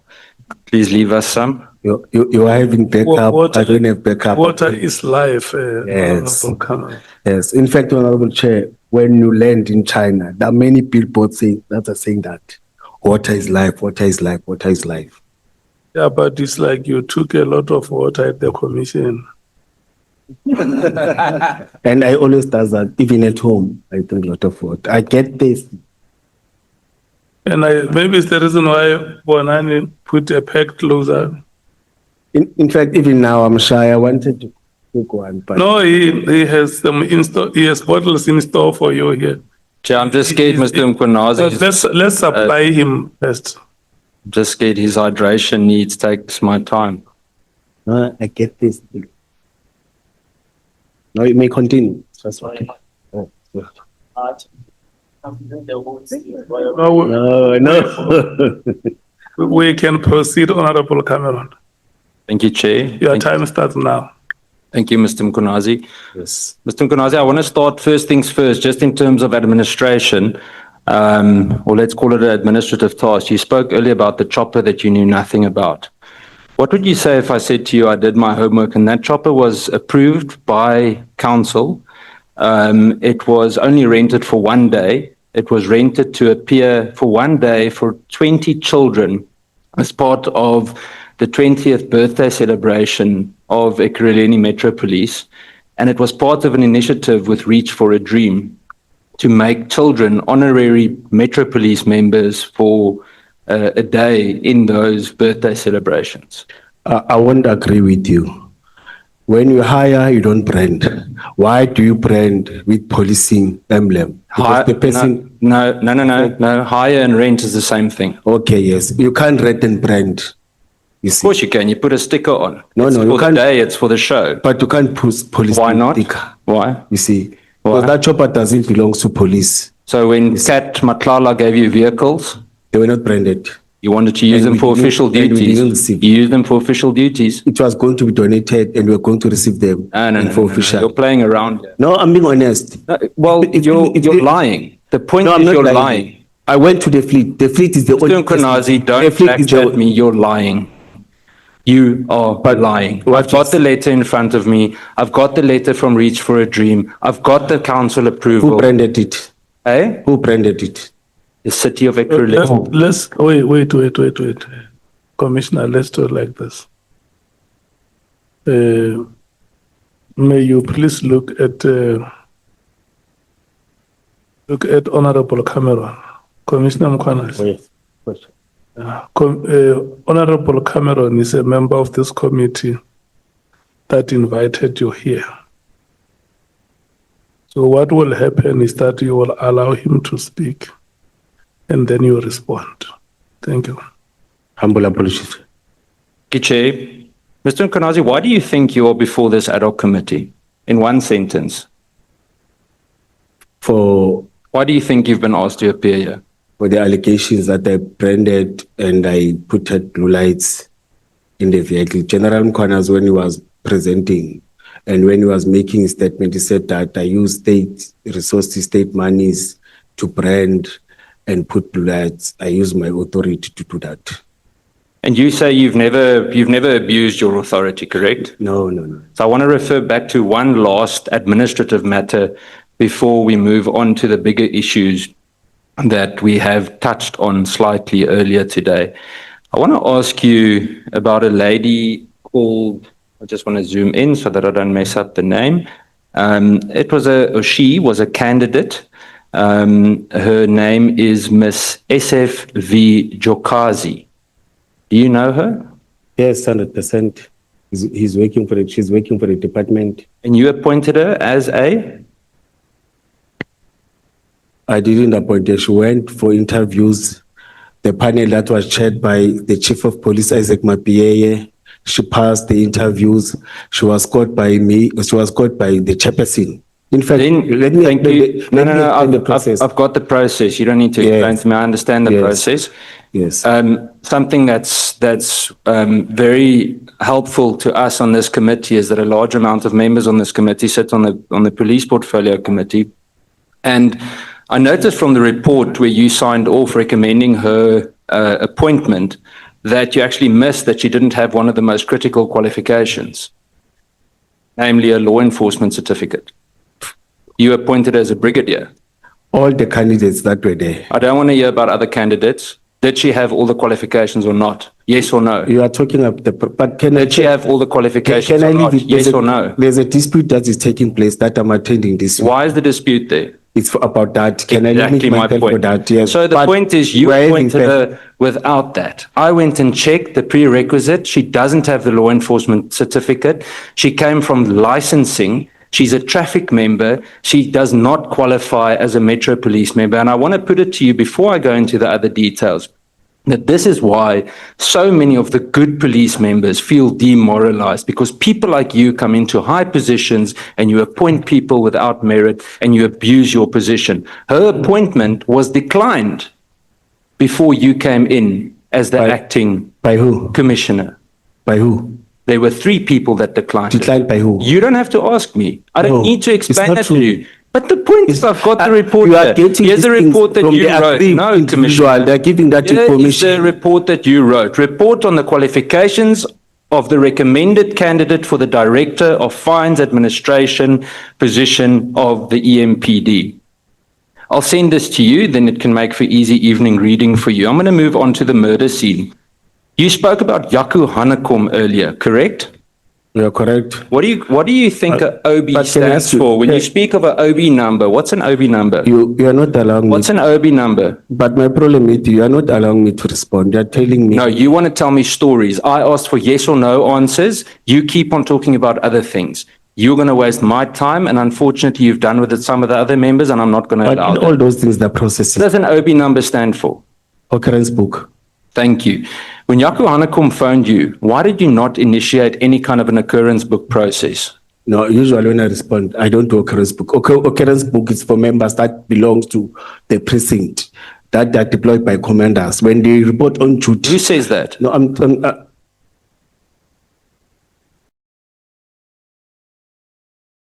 so I respect you. I think you're going to talk alone because I must respond. Do you need a Commissioner? break? Okay. Commissioner, I'm going to say this peacefully and calmly, but I want to know who told you that only members from a precinct. Let's do like this, UOBs. Honorable Cameron. If you ask him a question, allow him to respond to the question. Giche, but then he must actually respond. I don't have an answer on that. Thank you. That's enough for me. So that leads me to the next question. Would you agree that an OB number is the official starting point of any reaction or investigation? When you report on duty, when something happens, I'm telling you of the processes. You said you don't agree with it. I didn't say I can't didn't answer you agree. any- I said, can't answer what do you base it on? That's my I question. can't answer you any. I asked, what do you base it on? Occurrence book about what has happened in that place. No. in that place. No, see, It's an occurrence book. You report what has occurred or what is occurring. It's a simple English. you see what my point is. Now he's talking about something totally different. Stop running to the sides. I want to know, what did you base your answer on when you said that an occurrence book is only for members of a precinct? What do you base that on? I'm telling you what is happening. I don't report to the precinct. At any time when I get a call and go and visit members, members by that time should have reported and make an occurrence book for that operation. Boom. When they report in the morning, they sign. When they come back, they report on that. Thank you. Well, you've basically answered my next question. So why did Mr. Hanekom call you, not one of your members, that should have already initiated the OB process? Mr. Anekom, it was a person that worked and he was our source. Doesn't answer my question. Why did one of your members that originally already initiated the OB process call you? That is how a system of command works. There are no members that initiate the process there. I've said it clearly, it was initiated by security members. Who was on the team? It was Anekom. Were there any metro No, members I on the didn't scene? see any metros. It was indicated. I spoke to Anekom in my statement in my affidavit 23. I read it. Yes. I read And it. can I've said again, this matter is under investigation. I don't want to disclose some of the things. You can choose not to answer if you feel that it interferes. I'm not going to push you. I understand that. Yes. Why would Mr. Hanekom, an ordinary civilian, feel the need to call you? I don't know. So I think he was going to answer. Let's summarize it then. So this is what it looks like. You receive a private call from a civilian about a murder where police were already present. From what we could find out, what I could find out, police were on the scene. You created no official record before acting, so you didn't call in.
Anything, register anything, report to anyone, even a potential subordinate, and then you interacted further with a civilian.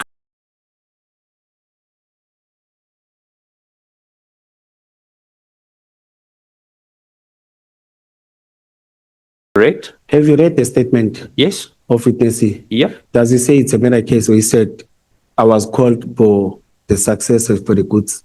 Don't mix the statement. The statement is No, very it's not clear. mixed. Don't worry. I read it. I'm asking you the question. You can say if I'm wrong. No, you're wrong.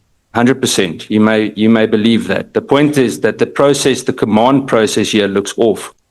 I want to touch on Kat Mklala. You stated under oath, I'm saying under oath, but should have been, during an ENCA interview in September that you didn't know him. ENCA in September. Yeah. I responded to that when I said I was speaking about the document. No one You asked said me- you didn't know him. No one asked me that I don't know Kate Matlala. I've said many times in the council, they know that I know Let's Mr. give them the clip that we But you are can not play giving it. it to me. No, but you're playing around again. No. I've got the No, show video. us the clip. Show us the clip. I'll continue with questioning. Please give them the clip, and then we'll show them where you say, I don't know Mr. No, show the clip. Mklala, I'll prove you wrong. your brother. Yes. Yet in your testimony at Madlanga, you then suddenly say, but now that you're saying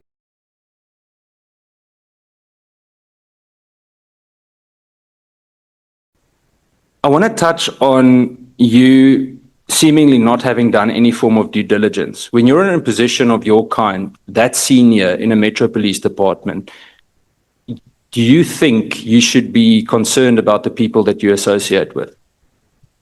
I think you are correct. Okay. Now, let me say, I don't, let me, you are correct. Let me not put, I think, you are correct. So you would have noted probably, I guess we all noted it, we got a bit of a surprise that Mr. Matlala likes to hand over money in Woolies bags. Remember that? I'm not sure if I can say the shop's name, but there was whole controversy about the bags, correct? Something must have set off alarm bells. You called yourself a police member earlier. You said you're a cop, something along that line to the previous person that questioned you. You should be seeing something is off. Now, in front of me, I've got a list of all the cases against Mr. Matlala. Attempted murder, possession of an unlicensed firearm, carjacking, house robbery, burglary at residential premises, possession of housebreaking equipment, common assault, cash in transit heist, burglary at residential premises, possession of suspected stolen property, and more. You knew of nothing? No, nothing. Remember that time, he was the business, he was not in public. You see, there was no publicity about him.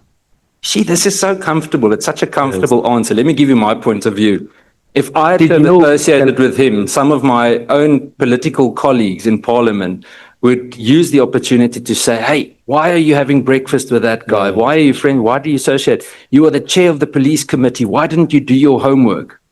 As a senior police member, I put it to you that you need to make sure of who you associate with. We'll come to the video now. You are correct. In terms of the blue lights, I have it on good authority and we can share that too. I'll send it to you afterwards. I've got photos and video footage of Mr. Matlala's wives, previous wife and the current one, traveling in a vehicle with the blue lights that you denied having fitted. I saw that artificial video in Instagram. It doesn't show, no, but Chair, Okay, no? Right? may I not answer that? Why not? You can laugh. You are not taking me serious, and I'm taking you Well, serious. you smiled, so I laughed with No, I you. didn't smile. You smiled. No, may I not answer that? It's very convenient, Commissioner. You are not showing me respect, and I'm showing you respect. No, Commissioner, you know what? You've been dancing around for the day. So I'm quickly going to say this. I'm not here to fool around. We are spending night after night listening to people implicated in some of the most serious corruption in this country. You were almost bed friends with Mr. Matlala. And all of us are sitting here because of the people that you associate with. You do not have the luxury to tell us what we can and can't ask here tonight. But you must We allow do me it to within respond. parliamentary rules, and I have allowed you to respond. Keep it don't. brief. Can we play the clip, please, Chair?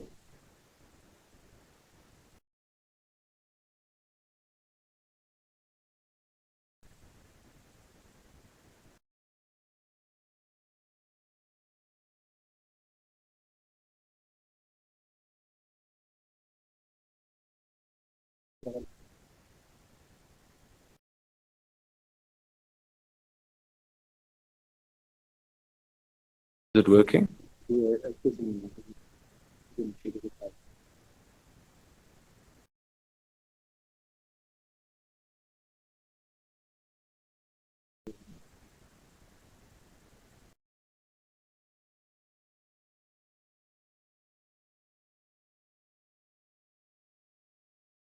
But I think a poignant and pivotal moment in his testimony was when we saw Mr. Mkhwanazi, Commissioner Mkhwanazi rather, conceding that he did in fact take money from Vusumuzi Cat Matlala, saying a petrol money there, a little bit of money here. Let's play you that clip. Sometimes you give me money for petrol, or sometimes you need to borrow money from me, saying I'm lang na mali petrol, can give me 500 rand, 300 rand. It's those monies. But we use, as I've said to you, we're beginning to be that close now, talking every day and meeting and discussing. Even after these failed things, he was never negative to me. You see, he was very positive, and you see, the only thing that stopped the communications, this news that, hey, now there was this shock and fear. Decided to take a special leave so that I can give the council and other processes and procedures of people that are doing investigations or whatever with these allegations that are around. My name is all over the place. You see, there are these allegations that the city has fitted blue lights, the city has registered the vehicles, of which it's not true. It's allegations that are not unfounded. It's allegations that are not properly investigated. Okay. You're saying you have taken leave of absence or special leave. When did you file your leave? It was filed on the 23rd. It was filed on Tuesday. I'm waiting for it to be approved. If it's approved now, from today I'm on leave. What's your After this. okay? What's your relationship with Vusi Musi Matlala? I don't have a relationship with Vusi Matlala. 3 signs you are carrying energy from past life. I'm allowing you to answer. I didn't deny anything. You just said you didn't have a relationship No, with him. relations. I didn't. You said to me, oh sorry, you said to me, you said you don't know Vusi Matlala. I said it's incorrect. You see, and it was immediately when I've said to you, they are no longer relationships, we are no longer communicating. I didn't say I don't know. You said I said I don't know. I said, I repeat it, said I don't have relationship with Vusi Matlala. You see, as I've said many times in this house, you are twisting what I've said. It is me who said that. No, you're playing games here. You're being sly. No, where does it say? You're a liar. You're being dishonest. Where does it say I don't know Vusi Matlala? You just said you Where? have no relationship with him. You just said that. No, I think you understand English better than I. Don't twist. You're playing games. No, you're twisting. You're lying in No, front of this house. That's what they're doing to me. You are being dishonest. If you could lie about something like that, about knowing Kat Matlala, how should we believe anything else you've said? I've said I don't have relation. Yes, I've said that it has been 2 years now. We don't. You said you don't have a relationship. Yes, you are correct. You are correct. Not to say I don't know him. I've said many times. I'm still saying, and I can't say that to the city because I went to the city with him. No. We are twisting things. No, thanks Chef, for playing that video. You should be called to order. I'm telling you, it is utterly frustrating to see how you try and dance, even when you can see that you're wrong. I mean, we just gave you evidence, and now you're trying to blame the English language. What is the evidence saying? No. What is the evidence saying? No. Don't play with words here. I'm being honest. I've said I don't have a I don't know if relationship. I'm allowed, and and I don't mean this sarcastically, but I'm glad you're not a detective. In terms of witness D, and I'll be very straight with this. When he testified at the commission as witness D, he testified that he had seen a tracksuit-clad Julius uMkhwanazi arriving at the property where an unnamed man had died after being tubed during a law enforcement operation. uMkhwanazi then had a meeting with the EMPD officers on the scene. He said shortly afterwards they returned to where they were. uMkhwanazi said that we needed to throw the suspect's body into a mine shaft or dump it into a dam. And as he said this, he looked at me, witness D said. You said in your affidavit, paragraph 74, that you do not know witness D.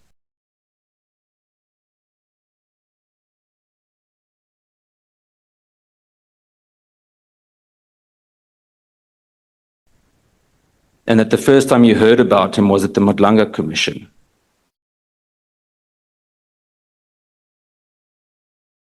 So what do we believe? Yes, after he's mad. And you can't be selective when you read paragraph. You read paragraph that are only accommodating you see.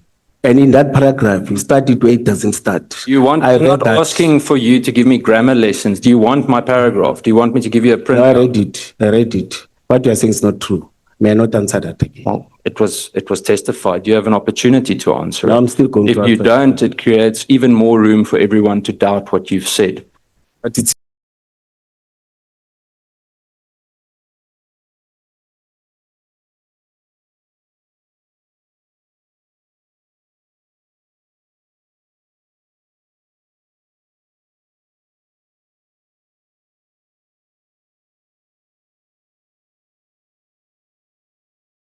It's not a. You spoke his name aloud in an open session at the Madlanga Commission. No, you see, you are lying again. They asked me at Madlanga, do you know witness D? I've said no. And then you said And his I name raised the aloud. proof. It's not true. You are not telling the truth to the nation. You want to paint me with the Mr. wrong things. uMkhwanazi, you're the last person to speak with me about truth, sir. Madlanga will tell you. You have admitted to so many things that people are right and that you are wrong on today. No, it's you, Things not that you me. were untruthful about. I myself have proved it to you on several points by now. With due respect to you, Chairperson.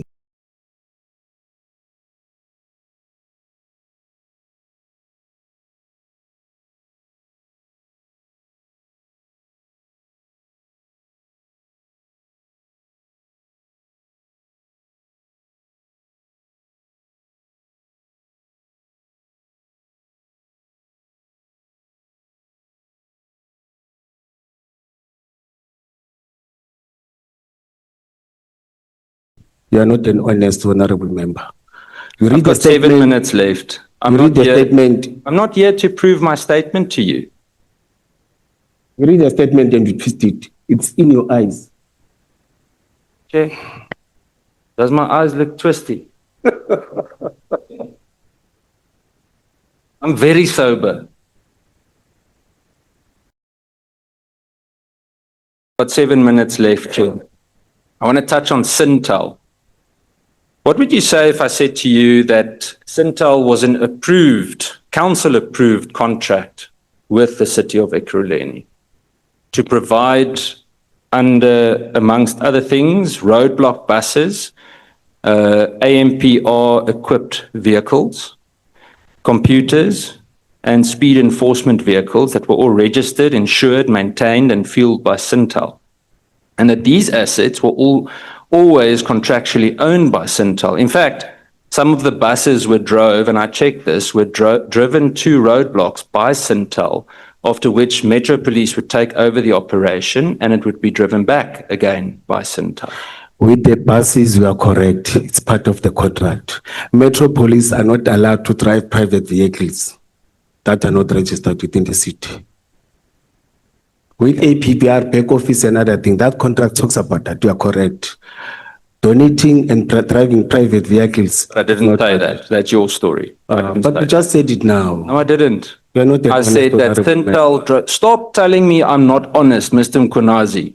You lied about appointing Can you read it someone again? illegally. Please read it again for me. Keep telling me I'm disrespectful, but when I read something in plain English to you, you don't listen and you accuse me of something else. Okay, please. I have told you here that they supplied on a contractual basis AMPR vehicles and the buses. Then I said to you, the buses were driven to roadblocks by Sintel staff from where the operation of the tools on the bus contractually agreed with by the Ekurhuleni Metro Police or Ekurhuleni City Council were then used by Metro members. You are correct. You spoke about other vehicles. Continue with other vehicles. Were no other vehicles, sir. Can I read it? But to you? that's because it's recorded. Expresses required Sintel to supply roadblock buses, ANPR equipped vehicles, computers, and speed enforcement vehicles. Which are those speed enforcement vehicles? Who must drive it? This comes from your contract. No, and you're wrong about that too. I'm still repeating. Metro Police is not allowed to drive. Yes, they are. vehicles. If You it's can't contractually execute- done, they are. No, They they're not are. allowed. No. Tshwane Metro Police, No. up until recently, No. had a deal with BMW You are on the not same insured. thing. You You are are not wrong. insured. No, BMW was advertising. BMW was advertising. We had the same vehicles in the city of Ekurhuleni. The same thing that they did in Tshwane. They were marketing themselves in the city of Ekurhuleni. So they I was drove part of those that. vehicles. I know they were advertising to Well, us. you clearly weren't watching very carefully. No, I was not watching. I was But part of go ahead. No, accuse me of dishonest. Do you know what SWAT stands for? intervention. I don't No. know SWAT. What does SWAT stand I don't for? want to talk about SWAT. What does SWAT stand for? I don't know, sir. You call yourself a tactical head and you don't know what SWAT stands for? No, I don't know. I don't know, sir. Are you a police officer? Yes or no? I can't answer that. You played the video now. I can't answer that. Are you a police officer? What does that video tell you? Are you a police officer? I can answer Are that. you a police officer? I can answer that. And you don't know what SWAT means? I can answer that. Yeah, at this rate, you're not going to be a police officer for It's very my long. constitutional right to say I can answer that. Oh, fine. Yes. You're the one that And you don't looks have like to a police force me. officer that doesn't know And what you don't SWAT need to force means. me. I'm not going to. Chair, I'm going to close.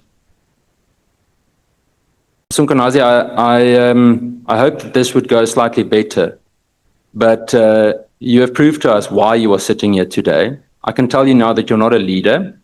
You represent a certain thuggish behavior in uniform, and your failure and the way you've conducted yourself, illegal appointments, the way that you have locked away cars that don't belong to the Ekurhuleni city, have actually made Metro Police a joke. It's because of that kind of conduct that South Africans don't take it seriously anymore. I also want to tell you that the public no longer trusts institutions because of people like you. When you associate with people like Kat Mklala, you need to expect to receive your own evil medicine back. And I want to tell you tonight that with your testimony today, as well as that in front of the Madlanga Commission, you have destroyed any possible trust that was still left in local law enforcement. Thank you, Chair. Do you want me to comment?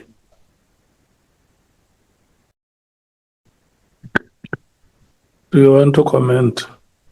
He has become a substitute addressing grievances of a certain people that want to challenge some of the things. Exactly the things that you said, they presented that thing. You see, he has distanced himself from becoming an honorable member to become a substitute of the city of Ekurhuleni. That's what I detected, Chair. Okay.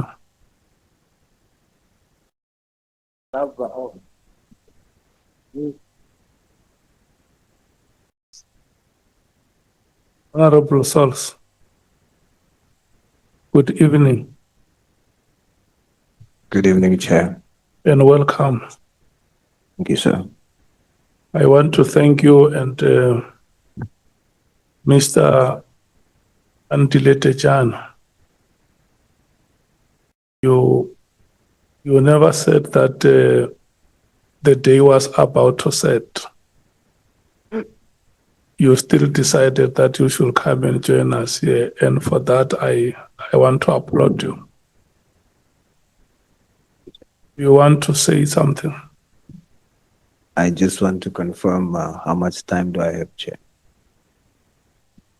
And also, thank you for your indulgence. And it was a personal matter that I had to attend to. But thank you. Thank you for accommodating Yeah. me and for your indulgence. Now, if you want to ask questions, you ask until I tell you that your time has ended. I'd like to have a ballpark so that I know. You just go ahead, and after you ask a question, you look at me. Chair, If you see me nodding my head, it means go ahead. no, Chair. At least guide me, ballpark, so that I can manage my time well. What is the amount of time you need to ask your questions? I might need less than 40 like yesterday. But just to be safe. Less than 40 means I cannot give you more than 30 minutes. Okay, Chair, thank you. All the members that have spoken today before you, none of them has gone beyond 30 minutes. I'll do my best, Chair. Thank you so much. Yeah. Your time starts now. Commissioner, good evening. Evening. Good evening, honorable member. Commissioner, you say that private security are better equipped than EMPD. What do they have that EMPD don't have? Number one, it's tactical vehicle that you use in an off-road. For example, in the areas where we respond when there's illegal mining, the type of before we used to call them the hippos, you see. And we've got a challenge of bullet vests. You see, they've got that. They've got the type of the caliber, different caliber of firearms that you can technically use. The issue of that I've said earlier on, we've got challenges of vehicles. Let me leave that thing, you see. In terms of responses, when you drive around the city, see the type of cars that they are using in terms of responding. We've got intervention unit that is supposed to have the cars so that you can be able to respond to, let me make an example. If a person who drive a BMW 320 or those fast cars, we can't respond to that because of the capacity, you see, of vehicles that we're having. Secondly, you know that in terms of the numbers, we are one of the smallest members that we have, but at least with them visible, with the, and the skills that they are having, some, you see, it's those challenges that we're having, you see. But I've said not to say in terms of capacity 100%, because at least now in the past 2 months, we're able to buy, or 3 months, some cars, 100 cars. But with the number of officers that we're having, you see, again, we discussed it many times in this house, in terms of your sisters, in terms of drink and driving. That's one of the challenges that we're having. Secondly, or lastly, the issue of breathalyzers. You see, nationally, we have challenges. We only depend on other people, but not in private security in that one. You see, in them, they've got sisters, different private clinics that you can go and ask them. But I've already raised it in the house. But it's sisters. We had 2-3 years ago, but now we're having one. I'm not sure even now, because she can go to pension at any time. Okay. That means it will be a challenge to us. So, Commissioner, please don't consider me disrespectful at times when I will just interject, or maybe we should agree if I raise my hand, it just means I'm good with your answer then, so that I can expedite the time. You testified that some security companies that you worked with, that they themselves worked with illegal miners in your affidavit, paragraph 46. Did you establish that by working with them, and then afterwards you establish they also work with illegal mining? Or do you know that they work with illegal miners and before you work with them? Or do you discover that after working with them? No, they work with police to fight illegal mining, not to say they work with illegal miners. Those that work with, they fight illegal mining. If you check quickly, I didn't think we were going to have to go to the affidavit, but if you look at your affidavit, you actually make a concession to say that you must concede that you've discovered that some of these security companies works with the illegal miners. No, I think the one that we have, this one, we change it because there were a lot of, we said at night and in the morning we change it because we saw that Are you there are a saying lot of gaps. Are you saying you retract that? Yes. All right. Paragraph 48, you and Mr. Matlala became like brothers at the time, not now, at the time. What does that mean? What did he do that made him like a brother to you at the time? Yeah, I've responded that when I was in challenges, difficult times, like visiting my place, giving support, and again, he assisted financially to assist me. But except that, let me say so, because those ones were not work related. Now, are you aware that your brother at the time loved money?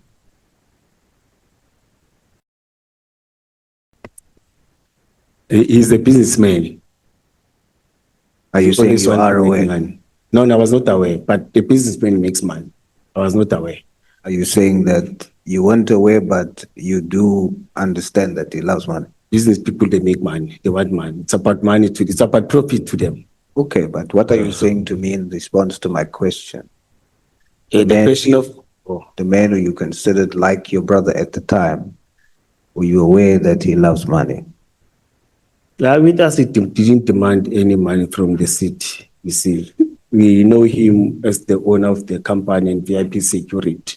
But personally, to say that he loved money, I was not that close to check that he demands love money. You see, but you are a businessman. When you are a businessman, it's about profit. Do you also love money like your brother at the time? No. You don't love money. No. Why do you think your brother, who like a businessman would love money, why do you think he would give away 300,000 and cars just for free? No, 300,000, they didn't give 300,000. Let me correct. No, in terms of the monetary value of what they offered. I read your affidavit. Oh, You yes, said, yes. you mentioned 300,000 was the value, the monetary value. Yes. So in actual fact, he gave away 300,000. Yeah. You get what I'm saying? So, It was Mike van Wyk who yes, and then later on, you went to the very same company and saw his face there. You saw Matlala's face there, Oh, yes. representing the same company. Yes. So it's Ket Matlala. Oh, no. Don't worry, I agree. I've done my homework. Yeah. So, why do you think someone who loves money would just give it away like that, not expecting anything? Yeah, at that time, as I've said to honorable members, I think it was the issue of publicity, getting or advertising for himself. You see, in my understanding that, because it was for the first time for us to know him, we didn't know any other things. Know him as the owner of the business. Okay. So what you are saying is that you then do understand that he didn't really give it for free. As a businessman, he wanted something in return. In your words, he wanted exposure and so on. But there must be a return. He's a businessman. And then also, from the Mediclinic 24 side, you would also realize in your affidavit that later on he then asks you for clarity around clinics, because that's the core business of the Mediclinic company that he was now representing, and that was giving contributions to the value of 300,000. Do you see how his mind works? He didn't just give it for free. Do you see it? Do you see the links? Yeah, correct. You're correct. He wants return. He loves money. Not just going to give it away.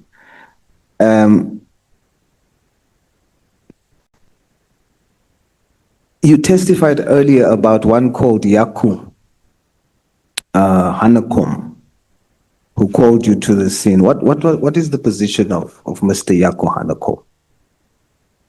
He was one of our informers who always give information about crimes that are taking place. So he doesn't work for EMPD? No, he never worked. He doesn't work for EMPD. Did Mr. Yaku Hanakom receive a letter that says he is part of EMPD signed by yourself? No, sir. You sure? Yes, I heard that witness is talking about that. I never. You sure? Yes. Is there anyone, any member in the security companies that you worked for before who received a letter that states that they are part of EMPD signed by you? I repeat, sir, I never. Not one? Yes, that question was asked at Madlanga. So you're saying not one? No, sir. No. You are sure? Yes, I'm definitely sure. All right. So do you know a Chris Smith? No, I don't know Chris Smith. Oh, no? Do you know Etienne van der Walt? Yes, I know Etienne. You are 100% sure not even Etienne van der Walt received a letter that says he's part of EMPD signed by yourself? You're sure? Yes, witness this spoke about that at Madlanga. They asked me that. I never. Right. He said there's a letters that are circulating that is so what I've said. No, I've never done that. Then let's move to the state of the city address. You say that that was just for marketing for a CAT VIP. What legislation do you use that allows you to use an official government event as a marketing platform for a private business in exchange for free service? So remember that time it is me who approached him. It's not him who came to us and said, I want to. It is us because we identify certain skill in the protectors that are working. Yes, I'm for asking. years. And we used an operational plan that we always use when we're doing I our understand. operations. Commissioner, Yes. I fully understand that. I'm asking, what legislation did you use to approach him to do that at an official government event in exchange for him to use it as a marketing platform, as you testify? We didn't use any legislation. It was only an operational plan. You just did it. Yeah, through the operational plan that was signed and approved. Now, what legal authority do you use? The operational plan is legally. You can be taken into court if there are incidents or accidents that are taking place. That is why you must sign that operational plan. That is why the city must keep that operational plan so that anyone got injured and we have deployed and there's a commitment through the plan, there's a deployment. Are you saying it's lawful for you to do what you've done? Yes, because I followed the procedure. Section 217 of the Constitution says that all procurement by an organ of state must be fair, equitable, transparent, competitive, and cost-effective. By you doing that, Commissioner, you provided an unfair commercial advantage to Ketmatlala, and this bypasses the competitive bidding process, as other security companies were not given the same opportunity to market themselves at these functions. So procurement, it means that there are monies that are involved. In this thing, there were no monies that were involved. There was no money that is involved. He just volunteered when we asked him his services. No, You see, there was no procurement, there was no involvement of any financial implications. I put it to you, so that's your personal interpretation, whereas the Prevention and Combating of Corrupt Activities Act says that gratification isn't just cash, it can be a business advantage. See, that doesn't need to be cash. There's a business advantage, and as such, that's gratification. Therefore, it is against the Constitution to do what you have done. The Municipal Finance Management Act that governs how resources are handled on municipal level. I happen to be a former mayor, so this one I know very well, Section 118. This section prohibits any person from interfering with the supply chain management system and using an event for marketing. The business of Mr. Ketmatlala, that was an irregular bypass of official procurement channels. Similar to the Schedule 2 of the Municipal Systems Act, you say that you created benefit for government, but Schedule 2 speaks about improper benefit. So it's not about having provided benefit, it's about was that benefit proper? So, but here, I answered that question earlier on because the people who benefited from their services, it was the city, not him. Yes, Because when I approach him, I'm saying the city. Let's deal with him. You see, his return was marketing. But the State of the City address is a big government event, municipal. He received marketing. In exchange for that, you claim you got benefit for the municipality without taking out of your budget. You see?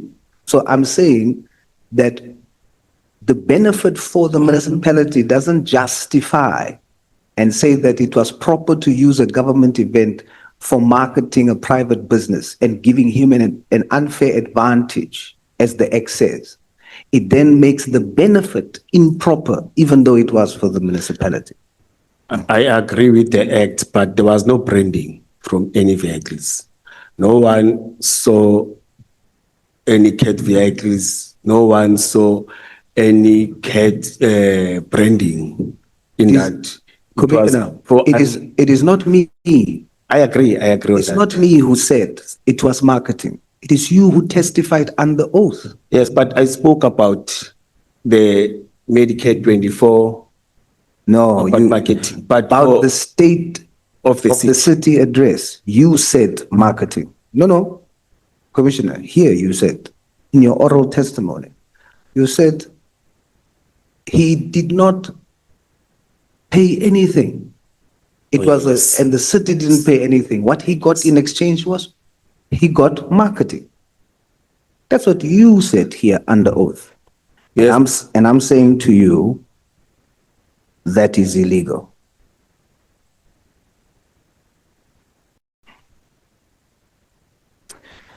Let's move on. How does the Regulations of Gatherings Act and SEP's National Instruction 4 of 2014 distinguish between public order policing and tactical operations? What's the difference between the two? Or let me say public order policing deals with crowd management.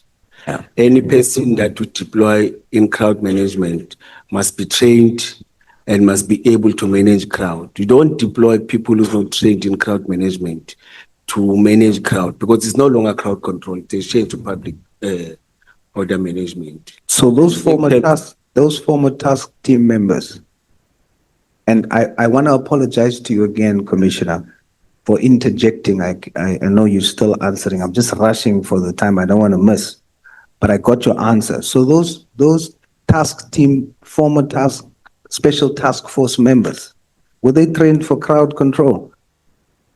They were not deployed in crowd control. When you look at the plan, they were tasked to do other duties, which is, let me read from the plan. Oh, but let me summarize because you're pressing Yes. the time.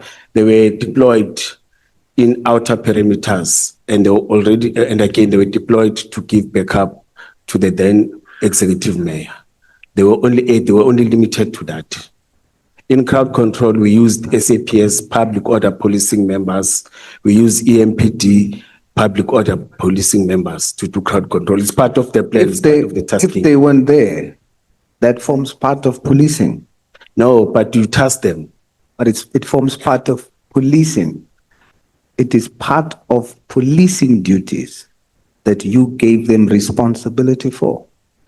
For example, there are security members that are doing static duties. Those people are not trained in policing. They're not police officers. Their duties is to make sure that they monitor entrance and exits, and they were deployed. They were not doing policing. That's different from what you have tasked them to do. It's totally different. Yes, we didn't task them to do police work. They were doing outer parameters and assisting police in terms of giving backup to the mayor. That's VIP protection. Okay. Because you want to go that way, what does your EMPD policy say about the establishment of VIP protection units, the mandate, Resolution 5? Is to provide close protection. It's just that I don't have that policy with me. I put it to you, Resolution 5 says all members that does that must be EMPD officers. And this was a special event. No, it does On not. daily basis, where Commissioner. it doesn't talk about special event. Commissioner, there's no exception. You are interpreting Okay. policy and the act the way you want to. Okay, There's no exceptions. okay. Your policy says they must be EMPD officers even for VIP protection units.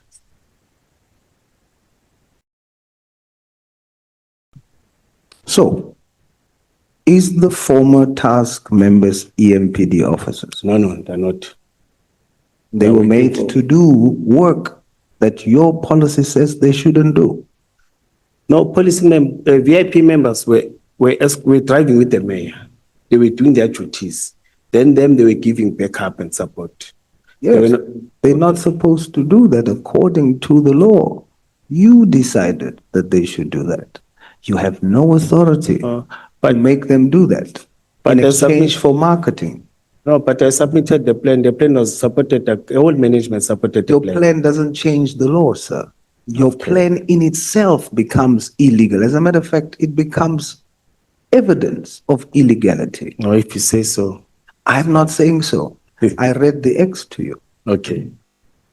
You have done something which is against the policy. Annexure A, Section 6 of the same policy speaks of unauthorized persons in the chain of custody.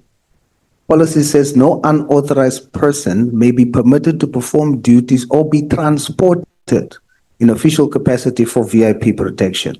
In terms of that policy, are the task force members authorized or unauthorized? No, they were driving their own vehicles. They were not in the state vehicles. Yes, but in their functions, in terms of that policy, are they under the definition of authorized or unauthorized? May you please repeat it? I think I lost you. In terms of the policy, no unauthorized person may be permitted to perform duties of VIP protection units or be transported in official capacity for VIP protection. You are only dealing with the latter part. The former part is the duties you've given them. Your policy says unauthorized or authorized. I'm asking you, in that context, are they authorized or unauthorized? When we approved the plan, when all of us signed, but you said it's illegal. When we approved the plan, we were allowing them for that operation, for that day. Are you saying? But you said it's illegal. It's not what I'm saying. Are you saying that by virtue of adding them on the plan, they become authorized? Yes, we authorized them because the plan is to authorize. That's So what you authorized them. all of us Former decided. task force members who are not EMPD members, you are saying that the law allows you to decide they become authorized members in VIP protection functions. Is that what you're saying? I think our policy is having limitations because now I'm thinking of other operations that we did with people who are not EMPD members. Now, I agree for now it's wrong, but I think it needs to be reviewed. I agree with you. I agree with you. Let's make it practical. Why? I want you to see the wisdom of the law in protecting security. Who pays those former special task force members? Who pays them? It's the CAT VIP security. So CAT pays them. Yes. You don't pay them. Yes, you are correct. Who does the employee listen to? The one who pays them or the one who doesn't pay them? The one who pays them. But once you commit in a plan, you are legally bound to do operations. That's not true. Are you saying that by virtue of you writing them on your operation plan, they will no longer listen to Ket Matlala? No, he has borrowed us, or he has given us these Commissioner, numbers. are you He was saying? not part of the plan. He was not there. Listen carefully. It's okay. But are you saying that by virtue of the fact that you've put their names on your operation plan, they will not take an instruction from Ket Matlala on that day? If he calls them and says, do this, they'll say, no, we are under the command of Commissioner Julius uMkhwanazi. No, it's their boss. They will listen to their boss. We listen to him. Yes, yes. Now, you're do you correct. see the wisdom of the act? Yes, yes. No, you are correct. Yes, you are correct. Trying to guard against such, because that amounts to infiltration. You are no longer the commander. No, you are correct on that. On that you are correct. And by doing so and not following the wisdom of the law, you are putting thousands of people's lives at risk. That's what the law seeks to protect. Almost done. But I'm hoping that you see what we are getting at. No, I see, I see. Now, you say you no longer see him, Mr. Matlala, like a friend or brother today because of what has happened. What is the specific reason for that? What gave you the change of heart? No, there was a communication breakdown for 2 years. We are no longer communicating like we used to do. Why, No, what's the reason? 2022, sorry? What's the reason? Why did you have a change? No, of there heart? was a communication breakdown. Why? I can't tell, not to say if we didn't fight. You see, there was no class, there was nothing. You see, but we used to call each other like after No. a week or, but now for the past 2-3 years, we're not communicating like we used to communicate before. Commissioner, now that you have perspective and you see the wisdom of the law, when you look back, would you say your decisions was right or wrong? No, it was wrong. I did many oversight. No, you can't trust a person when you see him. And many honorable members, they've raised that. And I've agreed that there were many oversight that I did. Thinking that I'm doing a correct work, the work is done, executed, becoming excited. But now you are saying again, in a long run, it was not going to be what you think it is. No, it was wrong. Let me repeat it to you. Commissioner, it takes a very big man to admit that he was wrong. But I want to put it to you as people who represents this country, yourself and myself. We're not doing it for ourselves. We are on national duty. We must put South Africans first. You were not just wrong. Your ex was illegal. And worse, there are career EMPD members who wants promotion, who wants to be on these VIP units, who wants to serve in those special capacities. And you take people from outside and allow them to substitute for those. It's time, Commissioner, for us to look at our own, empower them, uplift them, and restore security on ground level. I thank you for your time. Thank you, sir. Thank you, Chair. Thank you so much, Honorable Sols and Commissioner uMkhwanazi for the responses that you have given here. Are you saying to us that Mr. Matlala never did any business with your municipality? No, with EMPD, I don't know with other, but I don't think with other departments, with EMPD, no, it was limited to that end. I don't have access in other areas, but I don't think so because it has been quiet and even Mike himself, no. Because their interest is not what we're providing. When did he start giving you money? It was 2022 to 2022. It was that 2 or 3 months as I've mentioned. Even if you check the statements, talks about those 2 months. The late 2022, let me put it that, late 2022, Chair. And then did he give you that money after you visited his office? No. It was all after when I was having the challenges, the bereavement or the funerals. It was about that, yes. It was long after that. Remember the last time we worked with him? Yes, not just to get the chronology of events. You went to his offices first. Yes, 2021 and early 2022. And then after you went to those offices, that was when you had the unfortunate experience of losing family members. After the state of the city.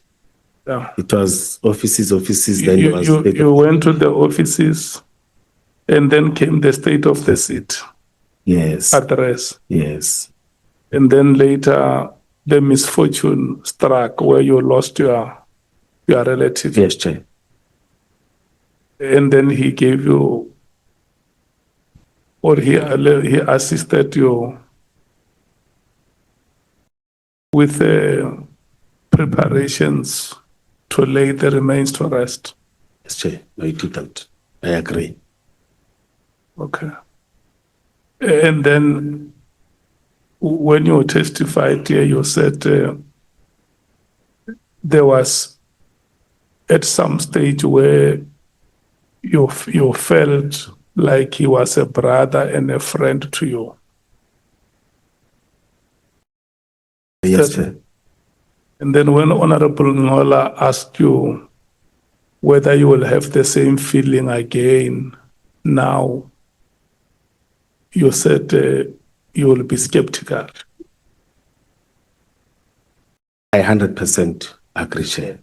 What do you mean? I want you to explain that when you say I'll be skeptical, and what is it that gives you that kind of a feeling? With all the cases that are coming in, the things of the court, and you see, I can't be associated. So, It's character assassination, not about, it's not, let's leave work personally.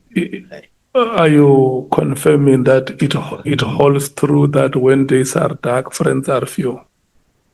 No, it's not about that. It must be dark, but in a correct way. He supported me because of the bereavements and other things, not because I was going around. Yeah, I want to know, why are you walking away now? No, it's because, not because there's a, but because of these challenges that are coming in and crimes. I'm in a different field that must fight that. I can't be supporting that. I can't be encouraging that. Personally, as a father. So where you stand, are you saying that you are gradually getting convinced that some of the allegations against him No, are gaining credence? not gradually. There are case numbers that the Honorable, I forgot her saying, that they've raised cases that was convicted or cases that were opened against. You see, it's a different story. Unlike one or two cases, the incidents in life, the accidents in life. But if all of them are linked to crime and other things, it becomes a challenge. General Kumalo, when he was here, we asked him about the drug cartels that are operating in the country. And he gave testimony that goes to the extent of saying that Matala is one of those involved in drug trafficking in the country. How do you feel about that? It's bad. I can't be fighting crime and supporting crime indirectly. You see? Yes, no. And And I'm one of those people who didn't believe when this thing started in drug cartels. I said no, but they're creating stories. How does this person? the drugs that would have been produced from his shady activities would have destroyed some families in the Republic. It's true, Chair. You agree with me? 100%. I've got kids too, because you don't know where And they will. those families that are watching us now here, when they hear that the hand that was manufacturing drugs was the same hand that gave you money, how do you expect them to regard you when they come to the municipality where you work, they see you, or if you attend a funeral in your area, they see you, they say the same hand that gave Commissioner uMkhwanazi money is the same hand that destroyed very brilliant young children, soccer players. For sure, you know, Ekurhuleni is one part of the country which produced very brilliant soccer players, and they ended nowhere. You are correct, Chair. We have classical example of brilliant national assets who ended nowhere from Ekurhuleni. So I'm just talking to you to say, here is a report that is being given to the nation. that, and you also agree, you are part of it.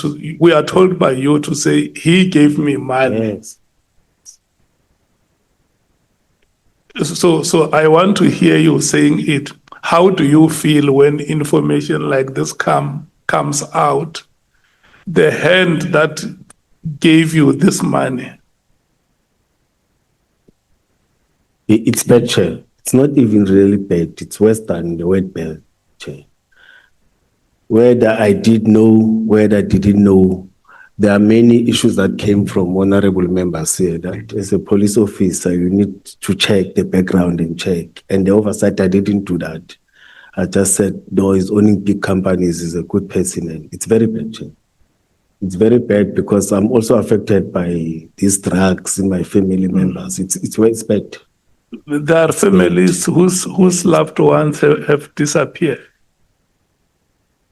And they suspect that he has a hand in the disappearance of their children. It's true, Chair, I hear that. So if it is indeed true that he participated in the disappearance of some citizens, and you hear this story, and you know that this is the same man that gave me money, how do you feel? No, Chair, if I can retain the money, not any salary, I will do that. I feel so bad, Chair. I feel so bad. I don't want to lie to you. In fact, I felt it before when I was starting, but now it's gaining momentum and there are proofs, there are case numbers, there are what. It's bad, Chairperson, it's bad. First of, for the meantime, when it was starting, I even thought they are fighting, maybe it's about tenders. But now when the proof is coming to you on a daily basis, you feel it, I know it's bad. So as a law enforcement officer, whereby the citizens should have confidence in you that you can protect them, and when they see you, they must have a sense of justice happening to them, and they hear that this law enforcement officer who is appearing before a committee of parliament using the title of a commissioner has been receiving money from this shady character.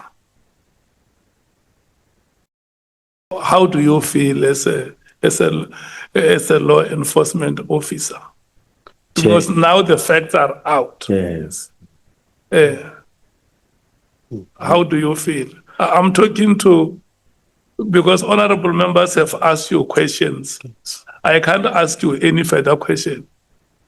I'm now talking to you as a human being. Yes, Chair. They've asked me questions and they've shown me facts, Chair. Yeah. And that's why I'm saying I feel so bad, I regret. Yeah. I regret. I want you to speak your conscience. Yes, I'm saying I feel so bad and I regret. Whether I did know or I didn't know, but for the mere fact that this thing has been happening, you see, it's, I feel so bad, let me say so. I can't justify this, but it was bad. You see, because I'm also affected in my family with people that are doing this. Your family. Yes. Okay. I guess if you have a partner, your partner has a feeling that you love her. Or if you have children, they have a feeling that you are having a filial obligation on them. You may be having neighbors, you may be having friends, or you may even be a chairperson of a burial society in your community. When these people hear these stories about you receiving money from a shady character, how do you feel? How must they regard you? Because this is a community where you stay. This is a family where you stay, maybe with your wife every day. You want to tell her, baby, I love you. You want to say that. And then she looks at you and say, you, Commissioner, your children, where they go to school, their peers are looking at them and say, no, these are the children of a police commissioner who receives money from a shady character. Chair, I was receiving money and I regret and I feel so bad.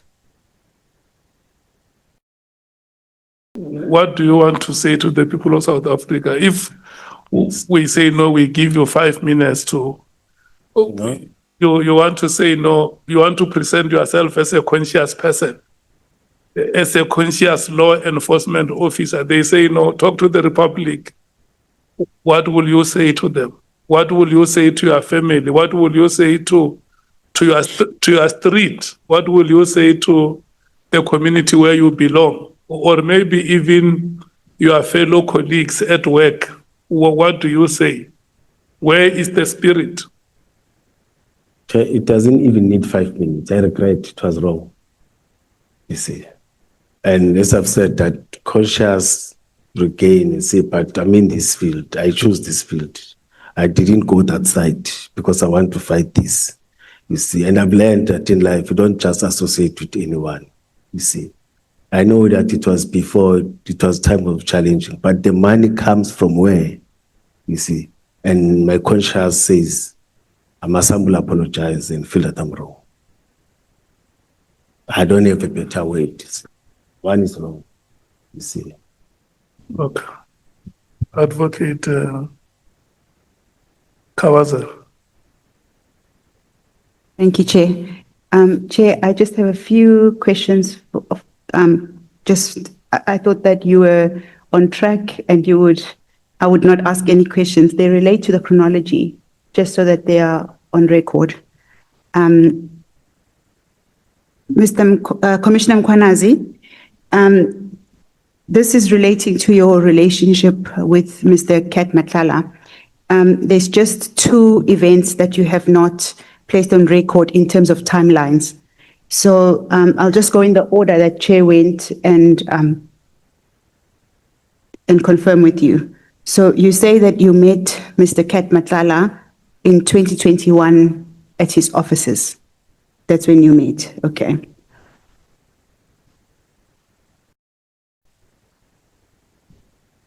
Okay. Late 2021, yes. Okay, perfect. Actually, let me start this way. When did you have a fallout in your relationship? Do you know the date? No. For the past 2 years, we have not been. 2 years being, so we're in 2026. 2023. No, 3 years because it's 2026. So From 2023. Yes, there was no communication. Okay. Or sometimes we agreed once, but Okay. it was no longer. you Yes, see. but the relationship basically ended around 2023. Do you know whether it's the in first part of the year or the latter part of the year? I can't tell because he used to call once or I will check him once, then it's like that. Okay, Yes. but it's around 2023. 2023, yes. Okay, so you say in 2021, you met him at his offices, and then in April of 2022 was the State of the City address. Yes. Yes. When did the funeral of your family members happen? Late 2022. Late 2022. Yes, it's part of this bundle. Some of the photos are The dates are not. That dates. Yes. Here. I don't. I'm just putting this evidence into the record because it does not form part of your statement. Okay. Yeah, it's All right. September, October, or August, So, September. or But September. Okay, that yes, actually is perfect. I'm going to leave this thing that dates here. Yeah, no, it's fine. You can read it in. So the chronology goes as such. 2021, you met Mr. Matlala at his offices. Yes. In April 2022, was the State of the Nation of the City address, Yes. where you used his VIP Yes. security. On the 15th of June 2022, he wrote the letter of intention to commit, and that letter relates to the registration of the cars. Is at- it 2022, not 2021? Yes. No, it's 15 June 2022, Oh, yes. and that is at JDM 18.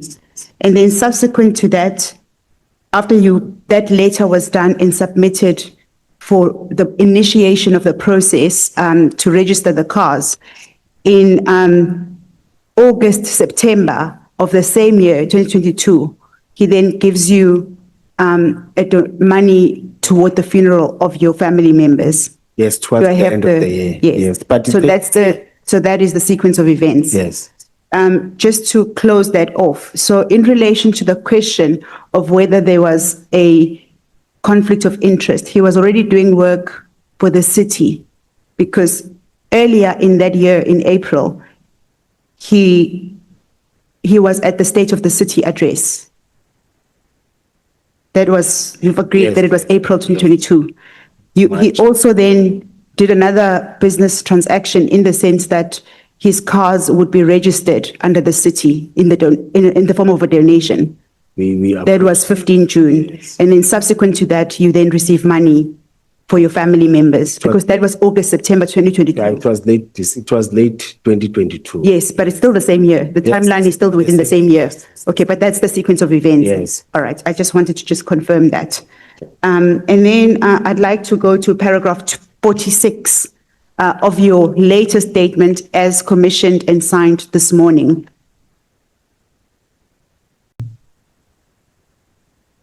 Paragraph 46, just before, like the last three lines, you were asked by Honorable Saul regarding your statement, and you said let me first read it in. You say, we have had cases where some security companies work. Yes. Page 15. Paragraph. Yes, page 15, paragraph 46. Yes, but I'm just interested in the last three lines. Yes. So you confirm, if you go to the last page of your statement, yes,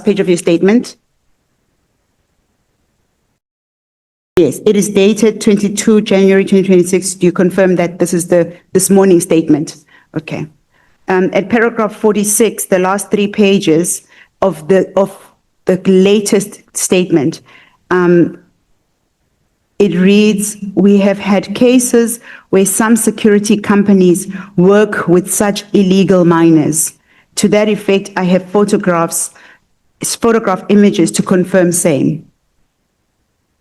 I think I must retract it because I wanted. I'm not necessarily questioning you on the statement. It's clarity. It's just to clarify for the purposes of this commission to say which one is the correct statement, because there's been a number of responses relating to various statements. So I just want to put that on record that what Honorable Sauls was referring to is in the latest statement according to your evidence now. No, I wanted to talk about witness D. That's why I repeated it on the latter. Okay, I think his question has passed. I'm just speaking about confirming that it is in the current statement. Yes, that's what he said. Okay, that's what he said, but we also confirm that we've read it in. Yes. Okay. Yes, that's what I want to retract because I was talking about witness D, the other side. Okay, and then the last point of clarity has to do with the MOU. Under the section of the MOU, you say, you speak about that you got formal instructions from Mr. Goodman Mzolo. I'm just putting it in order, like in terms of chronology. I'm not asking the questions again. Yes. So paragraph 51 and 52 relates to the memorandum of understanding. No, paragraph, no, with Mr. Mzoles have said that it is the to-do list, which is talking about the SOP, not MOU. It's supposed to say SOP, Standard of Operational Procedure. Okay, Yes. but your complaint about what you were surprised about, you were then subsequently suspended for, Yes. right? And that letter is what we were reading earlier Yes. at JDM 9. It relates to issues that had to do with the MOU. It is to-do list, Standard Operational Procedure. So it was not in respect of the MOU? Yes. Okay? So that's why I've even attached it. It's writing to-do list. No, I'm talking about your suspension. No, when they suspended, they included everything out of blue lighting. Okay. Then finally, the last one that I have, because I don't want to take up too much time, has to do with paragraph 64. I'm just reading it into the record because one thing that I think we omitted to do was to deal with the timelines. And also, just to complete off some of the evidence. Paragraph 64 talks about Sintel, the company that had also donated cars to the city. Specifically at paragraph 65, upon your return from suspension, you say, upon discovering this, I made a decision to discontinue the use of these vehicles by our EMPD officers. The proper procedures had not been followed. The officers were not covered by insurance, and the vehicles were being utilized without the city and proxy's knowledge or authorization. So I just have just two short questions of clarity Okay. in respect to that. Yes. What were the specific issues with insurance? Because we don't deal with them in the affidavit. Yes. You can't drive a private vehicle as an officer. If you get injured, you can't execute duties of policing driving a private vehicle. Because if you get injured or something happened, accident or incident, they're not covered in terms of that.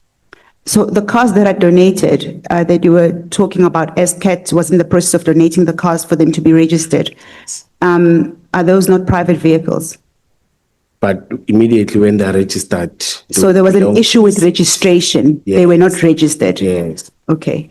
And what was the lack of authorization? So you have a letter from, you said, you've testified that the only person within the city at the time who was dealing with registrations is Mr. Steyn. Even now, yes. Yes. So you say that Mr. Steyn had not authorized the registration of those cars. It doesn't know anything. He doesn't know anything about them. Okay. But also I must mention that the matter, the council is investigating the matter because I forwarded it to council. So it's under investigation and there's yet to be a report. Okay, I just wanted to close off those final questions from your testimony. Thank you, Mr. uMkhwanazi. Thank you, Advocate. Thank you very much, Chair. I think I have come to the end of my part. Advocate Aransa. Thank you, Honorable Chair. I don't have any questions. Thank you. Thank you so much. Honorable members, we have come to the end of the proceedings. Honorable Skosana. I know we are benevolent, Chair, as always, and I'm not going to take your advantage on that. I'm not going to take an advantage of your benevolence. The only thing which perhaps one has forgotten, Chair, there was a time when I'm not sure whether it's Honorable Mwango or Honorable Cameron, the issue of SWAT, Chair, I think before uMkhulula ahamba, if you remember well, as a head chair, Commissioner uMkhwanazi, there was an issue of Wendy Jonathan, who was involved in the murder as well in the torturing of the people who are instigating a murder case, Yakasenzo Meyiwa. Do you know about that? From Kuwe lapha kuwe, EPMD. I was suspended that time. Oh, but do you know about that case? So I'm following it in media. Is it true? They participated, but I was on leave. I don't know which procedures that they did because I was suspended. No, I was not suspended. It was during the time of COVID. I was on a sick leave, I remember. So you never follow it up? I know about that. I know. So you never follow it up, that matter? No, there are people who are dealing with it. Those commanders, those seniors that were part of that, they're always in contact with the courts and going to courts and with those members. Ngiyabonga Chair, that tells you that uMkhwanazi wasebenza kakhulu ngoba kuningi okumoshakele Chair. Sekuyabonakala cha ukuthi lento kaSenzomayiwa imoshakele kunabantu abaningi who are involved in this matter in terms of security agents like into yakaMulife. Thank you so much Chair. Who's Mulife, sir? Sorry, if I may ask. Talking about ukumoshakala njenge case yaka Mulife, there were a lot of security agents, not le ngikhuluma ngayo. Oh. Mulife yamazi mzange? No, that's why I'm asking. Ukatiso Mulife. Oh, I know the name. Yeah, Hey, thank you so much. thank you. Thank you.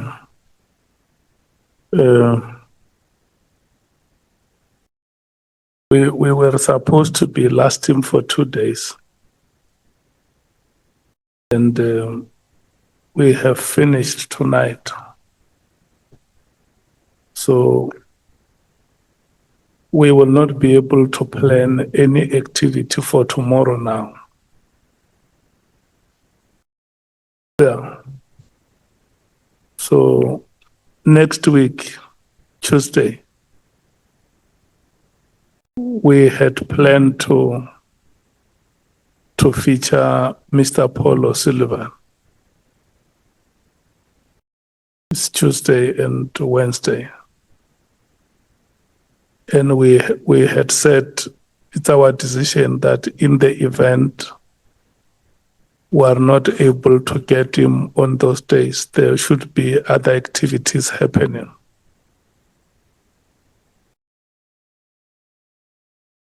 Am I correct, Mr. Tejana? That's correct, Chairperson. Will we be able to confirm by close of business tomorrow what will be happening on Tuesday and Wednesday? We have public submissions that must happen. We have an engagement with those civil society organizations that have made applications to us.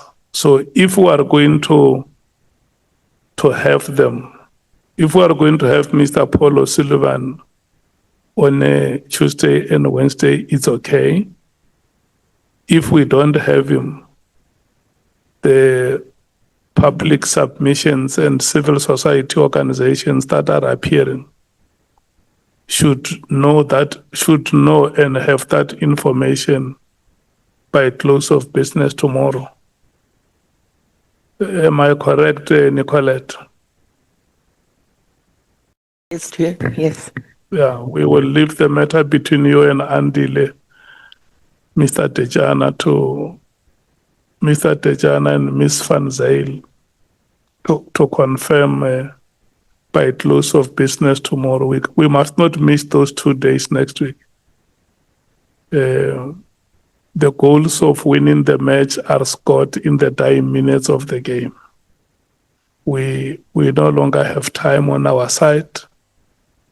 From next week, Monday, the committee will be left exactly with 10 days to conclude the hearings. So if we can make sure that those days are used optimally, we must not miss any of them. Yeah. Honorable members, we have come to the end of today's proceedings. I want to take this opportunity and thank you, Commissioner uMkhwanazi, for having made time to do consultations with our legal team and your subsequent appearance before this committee here.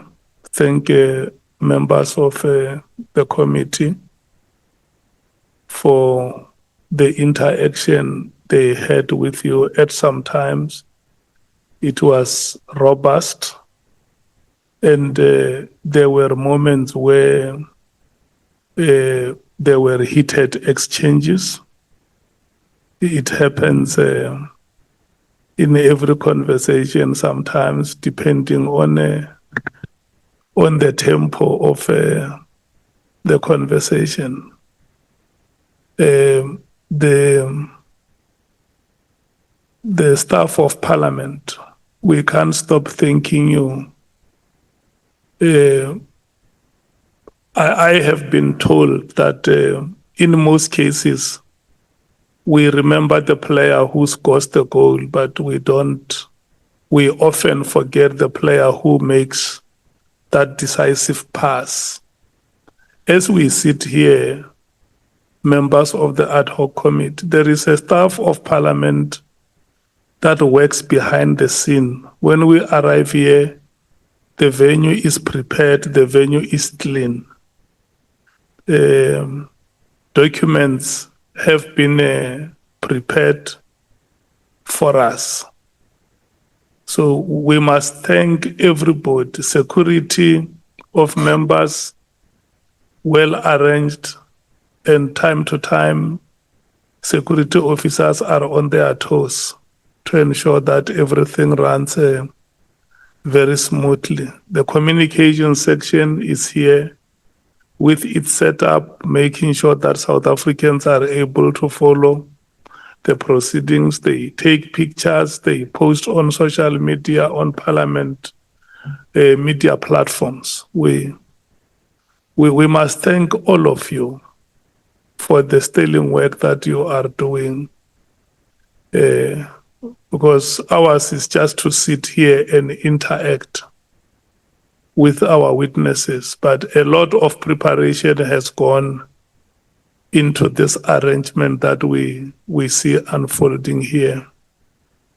And also the staff from political caucuses that we have in parliament, the support that you give to your members. Honorable Souls has not been with us for the better part of the day, but when he arrived here, we gave him a slot to speak because there was somebody who has been doing work here. Everything that he said was relevant and accurate. That person must be thanked for the brilliant work that is being done, and it has not gone unnoticed. And once again, Mr. Tejana, it's unusual that when a person has had commitments for most part of the day, can still find it desirable to say there are 2 or 1.5 hours left. Let me go to my workplace and see what I can do. We want to thank you so much for your commitment to the committee. Have a blessed weekend, members of parliament, Mr. Commissioner uMkhwanazi, and the members of the media. We also want to thank you so much. Enjoy your weekend. The Premier League is back in action. There is a final of Betway SA20 this weekend. I hope the best team will win. I cannot tell you which team I'm rooting for, but I know the best team. They are very impressive players, very young players in South African cricket who are eager to take the stage.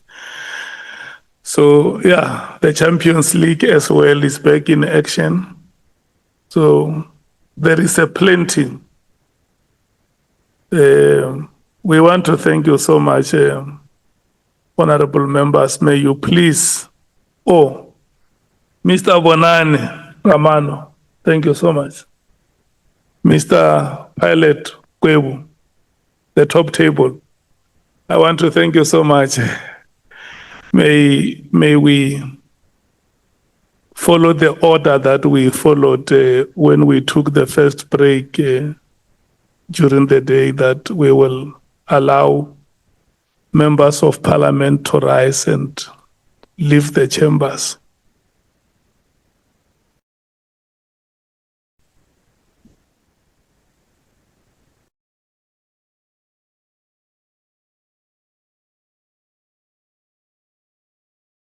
And the legal team can follow them.